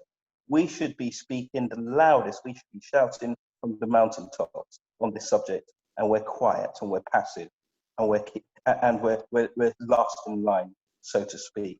And so there's a lot of work for the church to do. It begins with each of us, white as well as Black. Sometimes Black people become fed up with the conversation, of always having to do the work and speak it out. And so it's a work for our white brethren also. It's a work for everyone, but it takes us as individuals, and then collectively we can be the change which we want to see in the church. What I would encourage us to do is, once this series is over, and I don't know when it will be over, but we must continue the conversation. And not only talk about it, but we must look at practical things we can do to make sure this discussion isn't removed from the table. So what we need to be doing is things like this. We need to be encouraging our preachers and our teachers to teach on grace. Because as one of our sisters rightly pointed out, we have a duty of care, we have a responsibility to the next generation. So we need this to be taught in the pulpit. We need it to be preached on. We need people to teach on it. We need to have seminars just simply built around these sort of topics. So as we go forward as a church, we can't be accused of being silent or passive in the way that perhaps previous generations were. And that's what I would say at this stage. Leslie, do you want to, I take it you're in the same room as Sydney, do you want to share your journey a little bit and your initial views about the way forward? You see, for me, this is actually quite interesting, because growing up in the Caribbean, we are accustomed seeing, yes, there's that element of classism and lighter complexion and that colorism and all of that, but actually achieving was a norm for lots of people. So it wasn't like, oh, we had this huge division of only a certain set of people became doctors or went to university or anything like that. So coming and living over here, and I was thinking, this is just not right. This is not happening. Because actually, when I first came over here, there was so, I actually originally trained as a teacher. When I first came over here, there were so few Black teachers. And people, and I was like, what? You know, they were just few and far between. That was like 30 years ago. And then when I actually went to do my training in early years, the people barely wanted to speak to me. And actually, I was asked on the course, when I actually applied for the course, would my level of English be able to do the course? And so I actually said to her, English is my first language. So, what is yours? I do speak my Grenadian dialect, but English is my first and only language.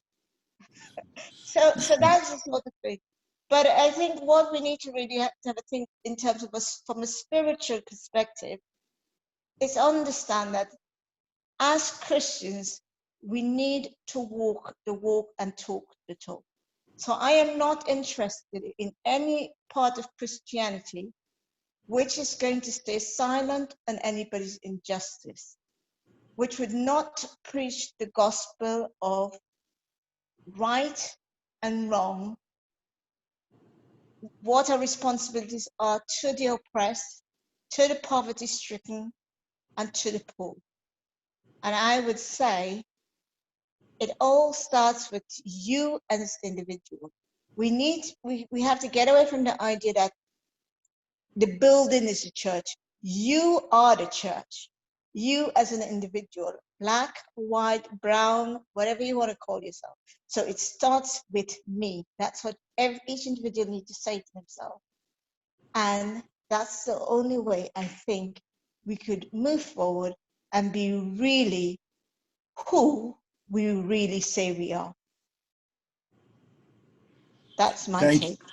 Thank you very much. Again, folks, we're just teeing it up. Next time we meet, it'll be more plan of action. We can do some more teeing up, but a plan of action we're going to try to hatch. So these are our preliminary thoughts. So anybody else wants to weigh in? We got about 4 minutes. Hey, Brother Everett. Yes, Stephen. It's Brother Stephen. Their hands up. Oh, sorry, I didn't see that there was a hands up. No, okay. well, let's go ahead. He said anyone else, so I am someone else. All right, I will wait in the queue. Let me go and see the hands. No, okay. Stephen, go ahead, please. Yes, no, thank you. You know, I just want to hear different voices other than we've been hearing. So please go ahead and we'll take ours. I just need to ask you personally a question. You know, this is the third one. I've been listening to all the discussions, the first, second, and the third one, and I had my own mixed feeling until I spoke to you earlier in the week. And I guess probably what you said really changed my mental thinking, changed my mind on what I thought. You know, you and I had a very, I guess I considered a passionate discussion on the subject. I think we're going to go into detail, but is it possible though for you to, I mean, living in America and, you know, you're talking about changes, and I know I've been in the congregation where you worship and seen the divide in terms of the mixture, because you see, when we come to London, we don't have that. I think that I don't think it is a deliberate attempt, but most of the congregations in London, you will realize it is predominantly from color or from Africa or from the Caribbean or wherever you want to call it. But I don't know what that is saying. I know when we had some campaigners come over here, they was kind of taken back, you know, when they heard about the church in London, that it is predominant. They were invited to a congregation and it was 100% Black people in the congregation, and it's like, oh, we thought that it was more mixed. There was a greater mixture in the congregations in London. What I need to ask, what I'm asking you is, I know you talked about Sydney, but is there any way you can just inform us or tell us about some of probably your own experience living in America, especially in Texas, and what you have, some of the things you have experienced? Because I mean, you may not want to go into everything in detail, but it would be so lovely to hear that, because you are in the battle. I probably want to consider it, and it changed my mind. I know that, and I don't know, it probably others who are on the fence, not sure as to what the basis of this discussion that we're having on racism, what it is all about. I don't know if you are so free to do that. Thanks, Steve. It's awesome to be invited by a member of the audience to share my perspective. I've tried to just hold back because I'm just from over here and originally, of course, from Jamaica. But yeah, racism is alive and well, and it is alive and well in the church, especially in the sense that it's so normalized that everything is viewed from a white person's perspective, and all that Sydney talked about, the history, it's so there. As we've been talking, I've been thinking, I am going to see if our preacher wants to go to lunch with me. He is a good man, but boy, he's got to say some things, but it's not his character to preach tough lessons, so I don't know. But yeah, I mean, I've been pulled over by the police many times on the basis of just driving while black. I've been had a gun pulled on me. I've entered the store, and the store detective, immediately I enter, he sets out after me. I let him walk behind me for 5-10 minutes, and then I said, "Man, I don't work here, but you seem to be looking for something. May I help you?" And he looks down to the ground, and then I said, "Look, man, I know you're the store detective, and you got to do your job, but it's a little hurtful for me that I didn't do anything to warrant your scrutiny. Maybe it's people like me that look like me that have, created most of your losses, but you picked me up the moment I entered the door." And that's kind of hurtful, because if I've stolen anything from a store, it would have been one time when I was younger. I'm the least likely to steal something from your store. If I went home and felt like something wasn't paid for, I'm probably gonna bring it back. And he's like, "Well," I said, "No, you just need to learn to do your job better, okay?" And you get tired of it. Some days you handle it in a Christ-like, generous manner, but there are other days you don't. And this time has been particularly painful. There's not a week that I don't cry 3 or 4 times for the week, sometimes many, many more times. This is the long, hardest summer I've ever been through emotionally. And especially that I'm surrounded by so many good white people who are friends, brothers and sisters in the Lord, but so desensitized. So I've snapped at them a few times in a loving way and educated, but it's hard. It's hard. It's hard. You need the patience of Job and the wisdom of Solomon, but I realize I'm going to have to step up and have some harder conversations. I'm going to have to invest some of my hard-earned capital. I feel like I've been silent for too long, and I'm not helping them. I'm not helping the situation, because there's a level of willful ignorance. On the other side, I've seen the hearts of so many people who have been just so wonderful, kind, and perplexed and angst about it. So yeah, I mean, it's been tough. We're at 15 after. Maybe next time in positing solutions, I'll share a little bit more, Stephen. But I'm going to stop there. Michelle, I think your hand was up. Who else hand was up? Let's take Ernest. Do we have? Yes. We had Mitchell and Sister Maureen, and then Brother Emmanuel hands up. Okay, let's take you 3, 1 minute apiece. That's you asked the question of the so what. So I just want to share a quick story. I mean, I am head of year at my school, so I'm in charge of an entire year group. And one of the big issues I have, because it's a predominantly white school, is black kids being picked on and being told about their color. And I just had one kid that said to me, Sorry. Miss, I don't want to be black anymore.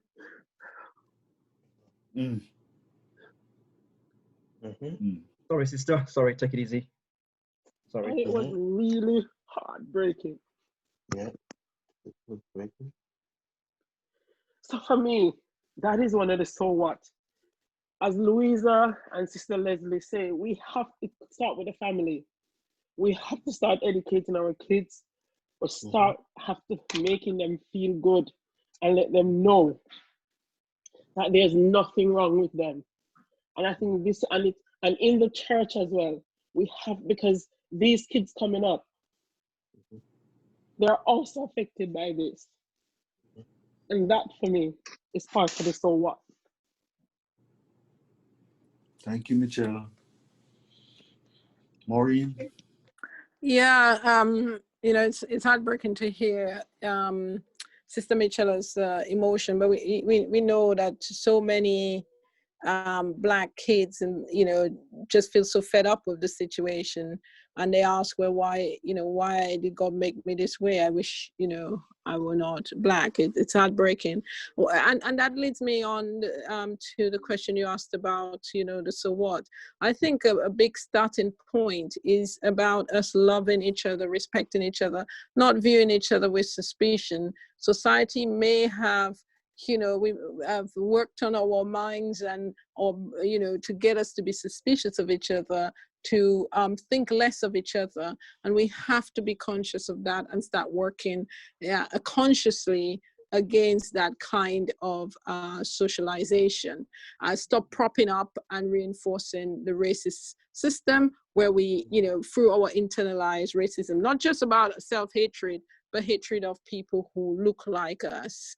And one question I would ask you, Brother Everett, for next time is about what are your conversations with God on this issue?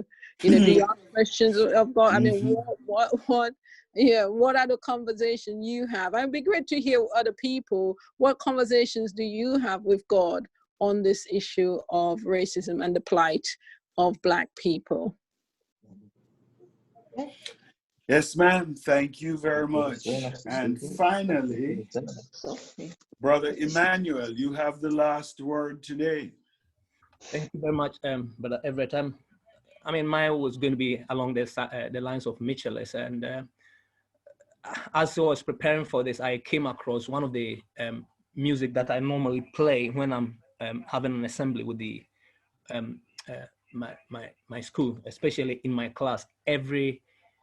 Almost every evening when we are about to go home, I put on this video. And the music, I guess many musicians might have played it differently. It's about different colors, one people. And this version was sung by late musician from South Africa, Lucky Dube. And I like it so much, especially the video, calling people and showing different people, different colors, different countries, mentioning different countries. And we sing that and we're laughing and we're dancing around just for them to know that it is okay to be who you are. But it brought back memories when I first came into this country, and I was sharing this flat with a colleague of mine, a college colleague. And as soon as we came in, he started changing his accent and all that. And I asked him, Chris, what are you doing? He says, you know what, Emmanuel, when I go, it's not sort of a good example because he was always constantly chasing after the white girls. And he says, if I go with my accent, they don't want to accept me. And that hit me so hard. And I said, you know what, I'm never going to change my accent.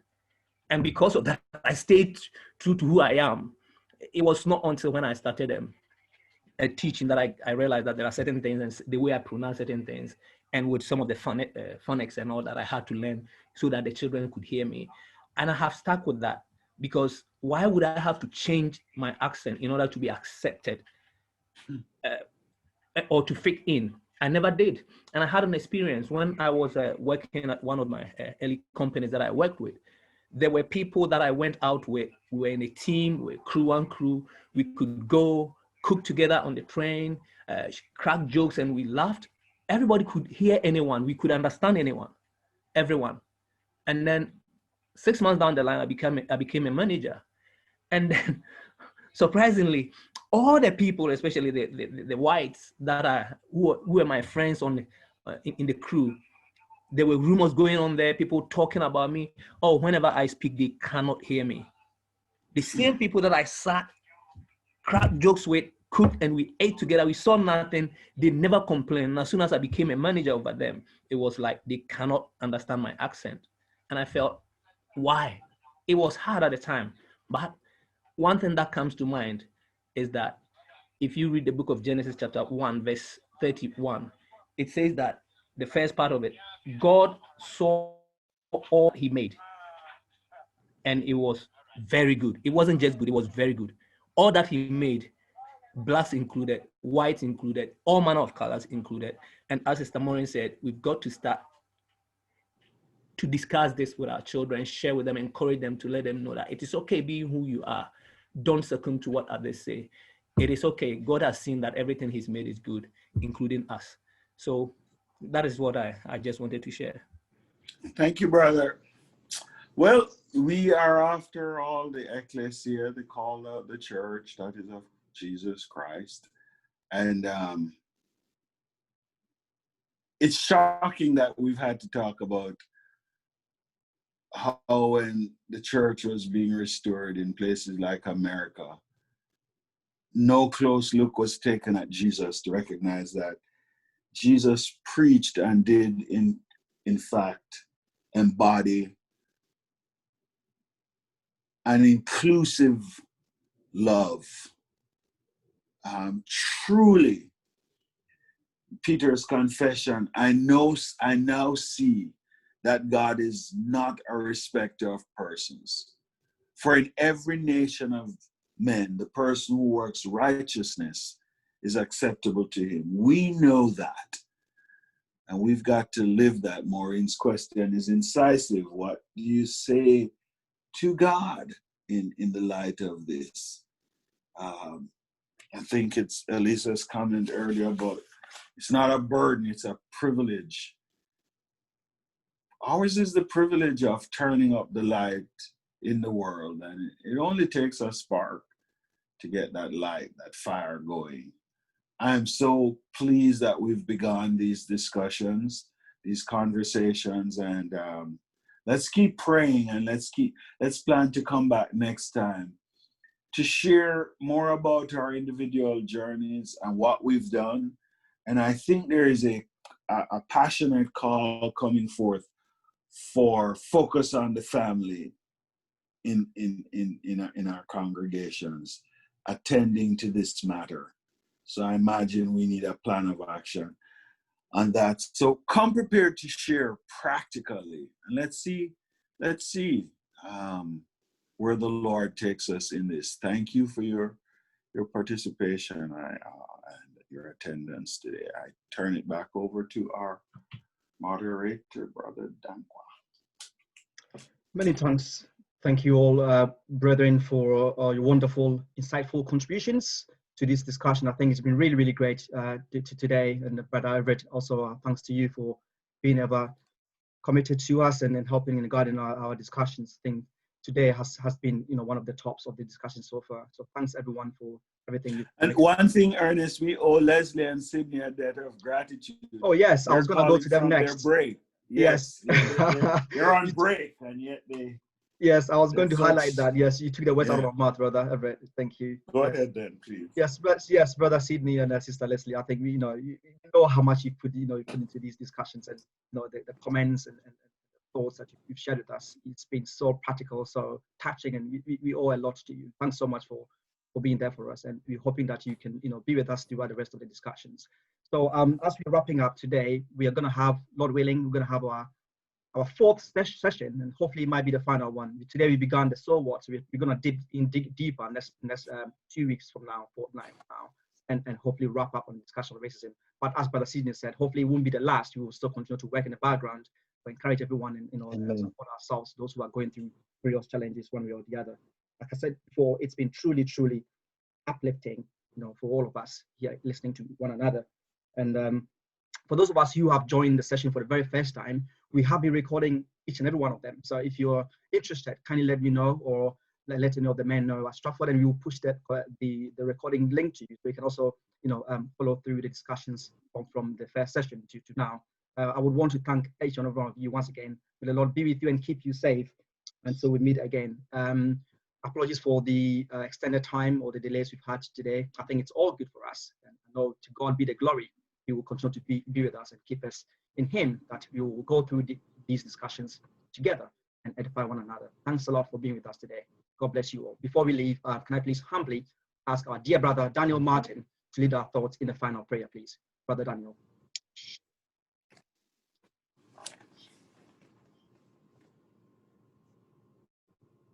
Brother Daniel, are you with us? Okay. If there is no brother Martin, then I can hear you now. Can you hear me now? Oh yes, we can hear you now, brother. Go for it. Yes. Okay. Can you hear me now? Yes, brother Martin, we can hear you. Please. Okay. Yeah. Dear God, we're so thankful for the time that we've been able to spend together this afternoon. Once again, considering matters, but also as our collective body as the church. We pray that these discussions and these conversations are beneficial to us both as individuals, that we're looking and examining within our hearts how we're approaching these topics, but also that it's encouraging us to join together into the family that we are, that we can have the impact in our communities that we strive to have. We ask that you'd be continuing to guide us in our efforts to find the approach that you would have us to take, that you would give us the courage to stand up where we need that courage, and that ultimately you would help us to make the best decisions that we can in trying to have an impact on those around us. Please continue to give us the strength to be as much like Christ as we can be, to shine his light in all ways, whether it be great or small or in between. We pray that we'd be drawing closer to him and to his pattern of lifestyle in as many ways as we possibly can. Guide us as we close out the session for tonight, and give us a good night's rest so that we can come back tomorrow ready to worship and ready to praise you for all of the things that you've done for us. It's in the name of Jesus Christ that we pray. Amen. Amen. Thank you all. Please look out for the recording. Amen. We'll share it with you all shortly. Thank you, Brethren from Stratford. Thank you, Brethren from Stratford, for organising. Thank you, Brother Everett, for your diligence in hosting. God bless you. Very important work. Honor. Thank you. Enjoy your break. Go have some fun now. Eat some good food. Thank you. Some rest. Yes. Thank you. And rest. Yes. Thank you very much, Everett. This is Brother Dan. Hi, Brother Daniel. Hello. It's good to see you here. Thank you. Thanks for joining. Please feel free to turn your videos on, your microphones on, say hello to someone before you sign off. If you may. God bless you all. Have a great weekend. Okay, take care. And you, brother. Cheers.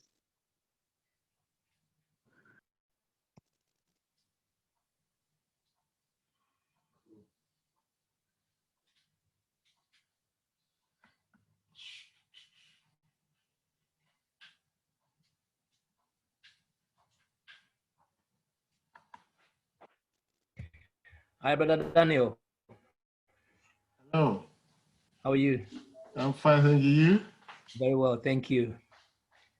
I've been trying to join in. Anytime that I want to join in, there's something crop up. So yeah. But I've been following it, the recorded ones as well. So okay. Yeah, it's been very a lot.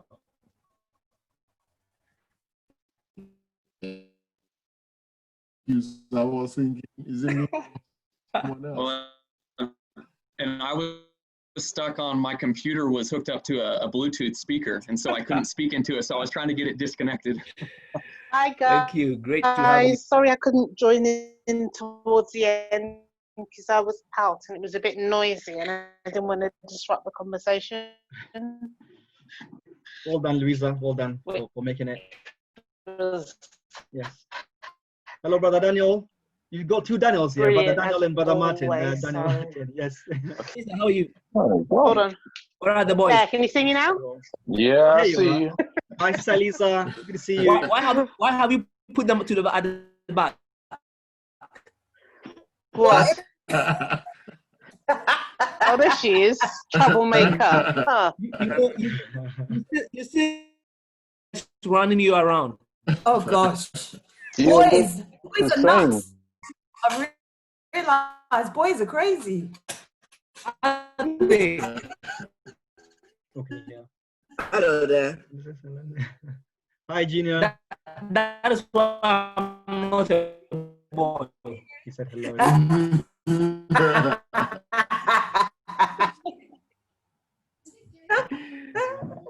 Hi, Ifwa. Yeah, I thought you were girly. Hello, Kwame. Sorry, I was chatting with him, Mitchie. Is that the young? Is that Kwaku Junior or is that Kwaku? I can't tell. That's Kwaku Junior. Hi. I must say, I'm loving these conversations, and yeah, it's we can just, tell. Yeah, I can tell you are very excited. From the smile on your face, you can tell. Yeah, you needn't speak further, we can tell. Yeah, Lisa, you missed it. Have you seen where's PK? Let Kwesi see. Let Kwesi come. Kwaku. Yeah, this Kwaku Senior. I can't believe it. It can't be that long since I've seen them, but it is, isn't it? Oh no! Oh my gosh! Hello, Sister Lisa. Yeah, CPK. Look at him. Yeah. Look at. When you go to see Emmanuel, exactly. Hello, Auntie. I'll go to them and say, "Oh, who's this new person?" Hello, Auntie. I'll be like, "Oh."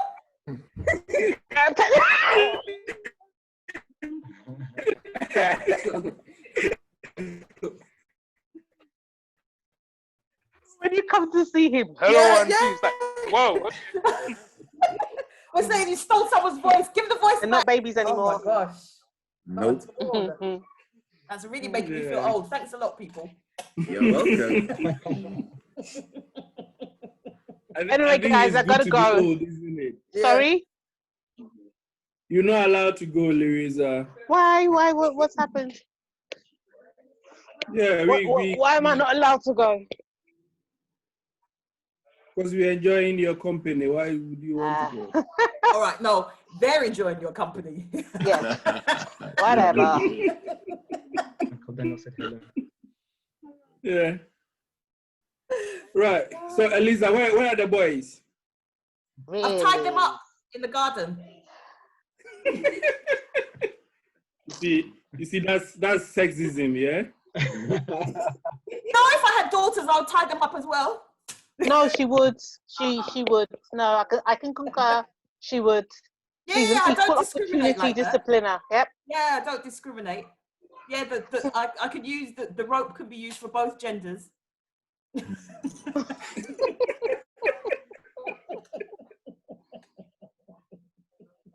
But I don't know how Sister Harriet's doing. Yeah, she's in the kitchen at the moment. Yes, extend our love to her. I can't remember the last time I saw Reese and Angela. They might be different looking, cool and all that now. Say it again. I can't remember the last time I saw them, Reese and Angela. Well, if you see Reese, you'll be surprised. I know, right? Yes. You will never recognize the voice. Where is she now? I love the little face in the corner, Ernest. Yeah. Oh. Reese. Mommy's born. Elisa, Mommy's born. Yeah. do you still meet up with Louisa? Am I still? You still meet up with Louisa? Yes. When is it going to be my turn? Yeah. And then don't see Great Oh question. my goodness, Reese. Don't go. Yeah, look at you. I like your hairstyle, man. I like it. Oh, look at you. And do you like the hairstyle? I love it. I love it. I want to do one myself, but unfortunately. Are you talking about my one? No, there's nothing on your head. No, you wish, man. You wish. You must be born again. Not a spiritual born again. At least my one is better than Kweku's. Wow. Okay. Because without the light, you can see. You love. Is it the battle of who has got more hair or what? Ignore them, please. Oh, God. Right. I'm gonna go and get So, Ennis, how's You're everything? gonna have to go How's and everything untie the going? children from the They're garden. good. Yeah, They're good, so I'm brother gonna have to Daniel. do We all that doing before well. social services Just hanging come. on in there. Not too bad. Good. Big Joe. So we haven't met properly. We haven't really met I'm gonna properly. love you and leave When are we you. seeing you? Brother Daniel, always good to see you. Louisa, why do you want to leave now? You came in very late. Oh, is that my baby? Brother Ernest. That's Joseph. Jeremiah is Oh, look at with him. mommy. Yeah. Joseph is only here because of the camera. I miss all my babes. Yeah. Oh. He doesn't know me when he sees his mom. Yeah, I know. Hey, you know, that's what it is. We'll meet again next week, yeah? Mommy's boy. Not next week. I think it's in 2 weeks. Yeah. 2 weeks rather. Yeah. Okay. Yeah. It's so nice. Brother Daniel from the US. Nice to see you as always. Daniel Martin. Thanks. We appreciate that. We see you tomorrow. Always, I'll see you in the morning. Yes, brother. Okay. Louisa, you should have Go have confused go have a good confused them. sleep. You Yeah? should have differentiated. No, no, no. You are allowed to go. Not I differentiated. You shouldn't have done that. Why? You should have confused and say hello, brother Daniel, and then the No, I leave that to you guys. I don't do that. Thank you. See you guys. Louisa, how's mom? Yes, Sister Fia. Kwaiko, I'll call you after. Okay. All right. All right. Speak Bye, soon. guys. Bye. Bye-bye. Everyone, have a good night. See you all tomorrow, Lord willing. Bye. Indeed, it's all boys, so you have to go. So Daniel, when are you coming down to watch a football match, Arsenal? Hey, we won today. Oh my God. We won today. Where are our Liverpool fans? They started hiding. Emmanuel, where are you? They've turned their videos off. I don't like the discussion anymore. Where are you? What time did you say we're meeting tomorrow? I think you must just have a bad Mr. connection. Boating, we want to see your picture. Where are you? What time did you say we're meeting tomorrow? We're talking about football. Yeah, the Premiership starts next week. All right. Oh my All right. We are the Hey, Kojo. champions. I need to tell you We are the champions. Emmanuel, aren't you singing? Yeah. So Liverpool won the Champions League, Premier League. We're like fully champions of Europe. Okay, go on, Kwajo. Yeah. Arsenal fans. Kwajo, you need to speak close. We can't hear you well. Speak closer to the FA Go Cup on. champions. Yeah, go on. What are you saying? Arsenal fans are getting excited for beating Liverpool. Yeah, I guess it's an achievement because Liverpool have done so well in the past. And you guys very right. You guys is very right, Kwajo. Thank you for adding to my point that Liverpool have done extremely well over the last 2 years. Guys, let me Now, hear Kwajo. we have won the Champions League, the Premier League, Club World Cup. We do have the Golden Glove of the Premier League. We have African Player of the Year. So I don't think you can match that. You're just reading.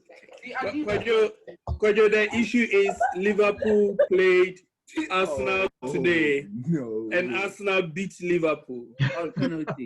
That's not making any difference. But Emmanuel, is that Arsenal shirt you are wearing? Arsenal beat Liverpool. Yeah. Yeah, we have Looks the nice on community shield now. Oh, community shield, yay. So he's changed.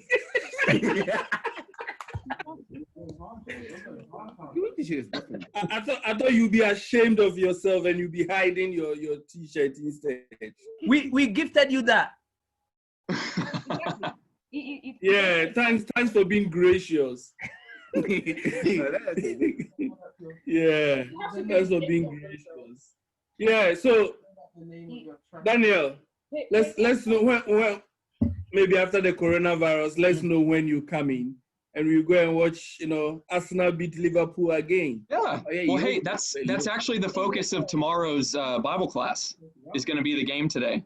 We're gonna do a recap, talk about the game. Look at Kojo. I can help with any presentation you've got, brother. I don't know on that. You know, beating is sinful. Yeah. Oh, wonderful. Interesting. Yeah, it ought to be a very interesting Bible class. So I'll have everybody's full attention. So. Okay. Yeah. That would be interesting. Make sure you come with your community shield cup. And my FA Cup. My FA Cup with me as well. What's the community show? All right. That would be lovely. I can't wait. No. All right. I can't wait to rub it in. Kojo?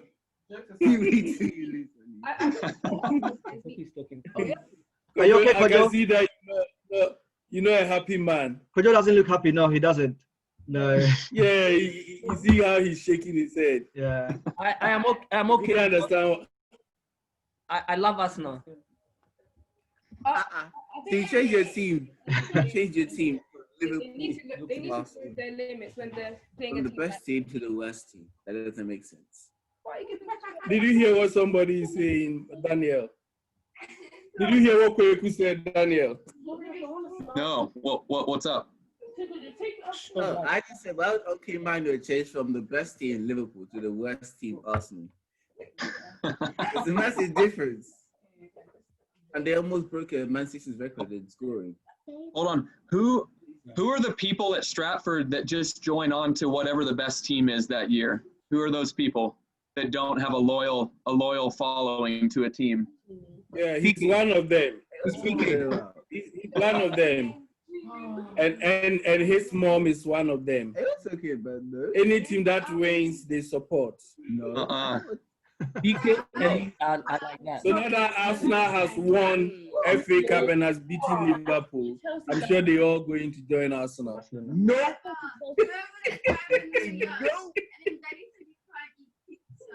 In the same way that in the same way that God is my God on the peaks and in the valleys, Arsenal is my team in the peaks and the valleys. give me a face, bro. Yeah. I can't understand why somebody would support Arsenal. Exactly. It's because we're passionate about our team. We have big hearts. There is this saying that if you can support Arsenal, you can survive the most heartbreaking things in the world. You will never get heartbreaks. We don't buy our trophies with checks. We don't sign checks for our trophies. I know you're talking about Chelsea. Yeah. Big signings. Yeah, man. At least we don't spend money, but yet we win cups and we do all sort of things. What you mean West Ham? Sorry. Do you mean West Ham?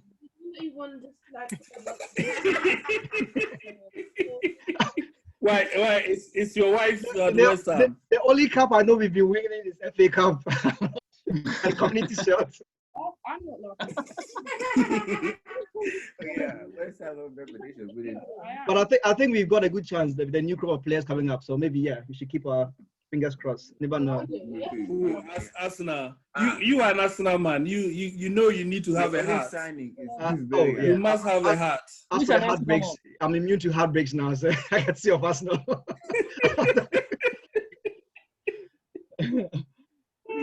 That's what loyalty is about. Are you Arsenal? If Liverpool can wait for 20 years to win a league, why can't I? No, it's 30. Daddy, why? 30 good years. Sorry, 30 years. Why can't I? If you want to know that, and yet, if you want to know the test of patience, look at Liverpool fans. So, Ernest, you support Arsenal? It's yours, Arsenal, but I have Barca as contingency just in case the heartbreaks gets excessive. I am very disappointed. I am very disappointed. Oh, I know, right? Oh, awesome. Let's go down. I think back in the days, I used to starve myself when Arsenal loses. I never eat for days, you know. I was that horrible. But then I learned that I don't earn as much as they earn, so if you ask me what my next match is, I don't even know because I don't have stuff. No, that will not make any difference to me. My university, we haven't won the national championship for the American football since 1939. Oh, but every year, every season, we start in the top 10. Right. Like every year. And every year we finish in the bottom 30. It's becoming norm. Persevere, yeah? That's perseverance. You persevere one day. You never know, you might be the Leicester, you never know. Years. Yeah, that's right. Yeah. Yes. See? Yeah, do you guys remember when Leicester won the FA Cup? All right, brethren. Have a good night, and we see you tomorrow. And you too. Take care. Stay blessed. Take care. Have a great night. Bye, Kojo. Bye, Junior. Bye, everyone. God bless you guys. Bye. Love.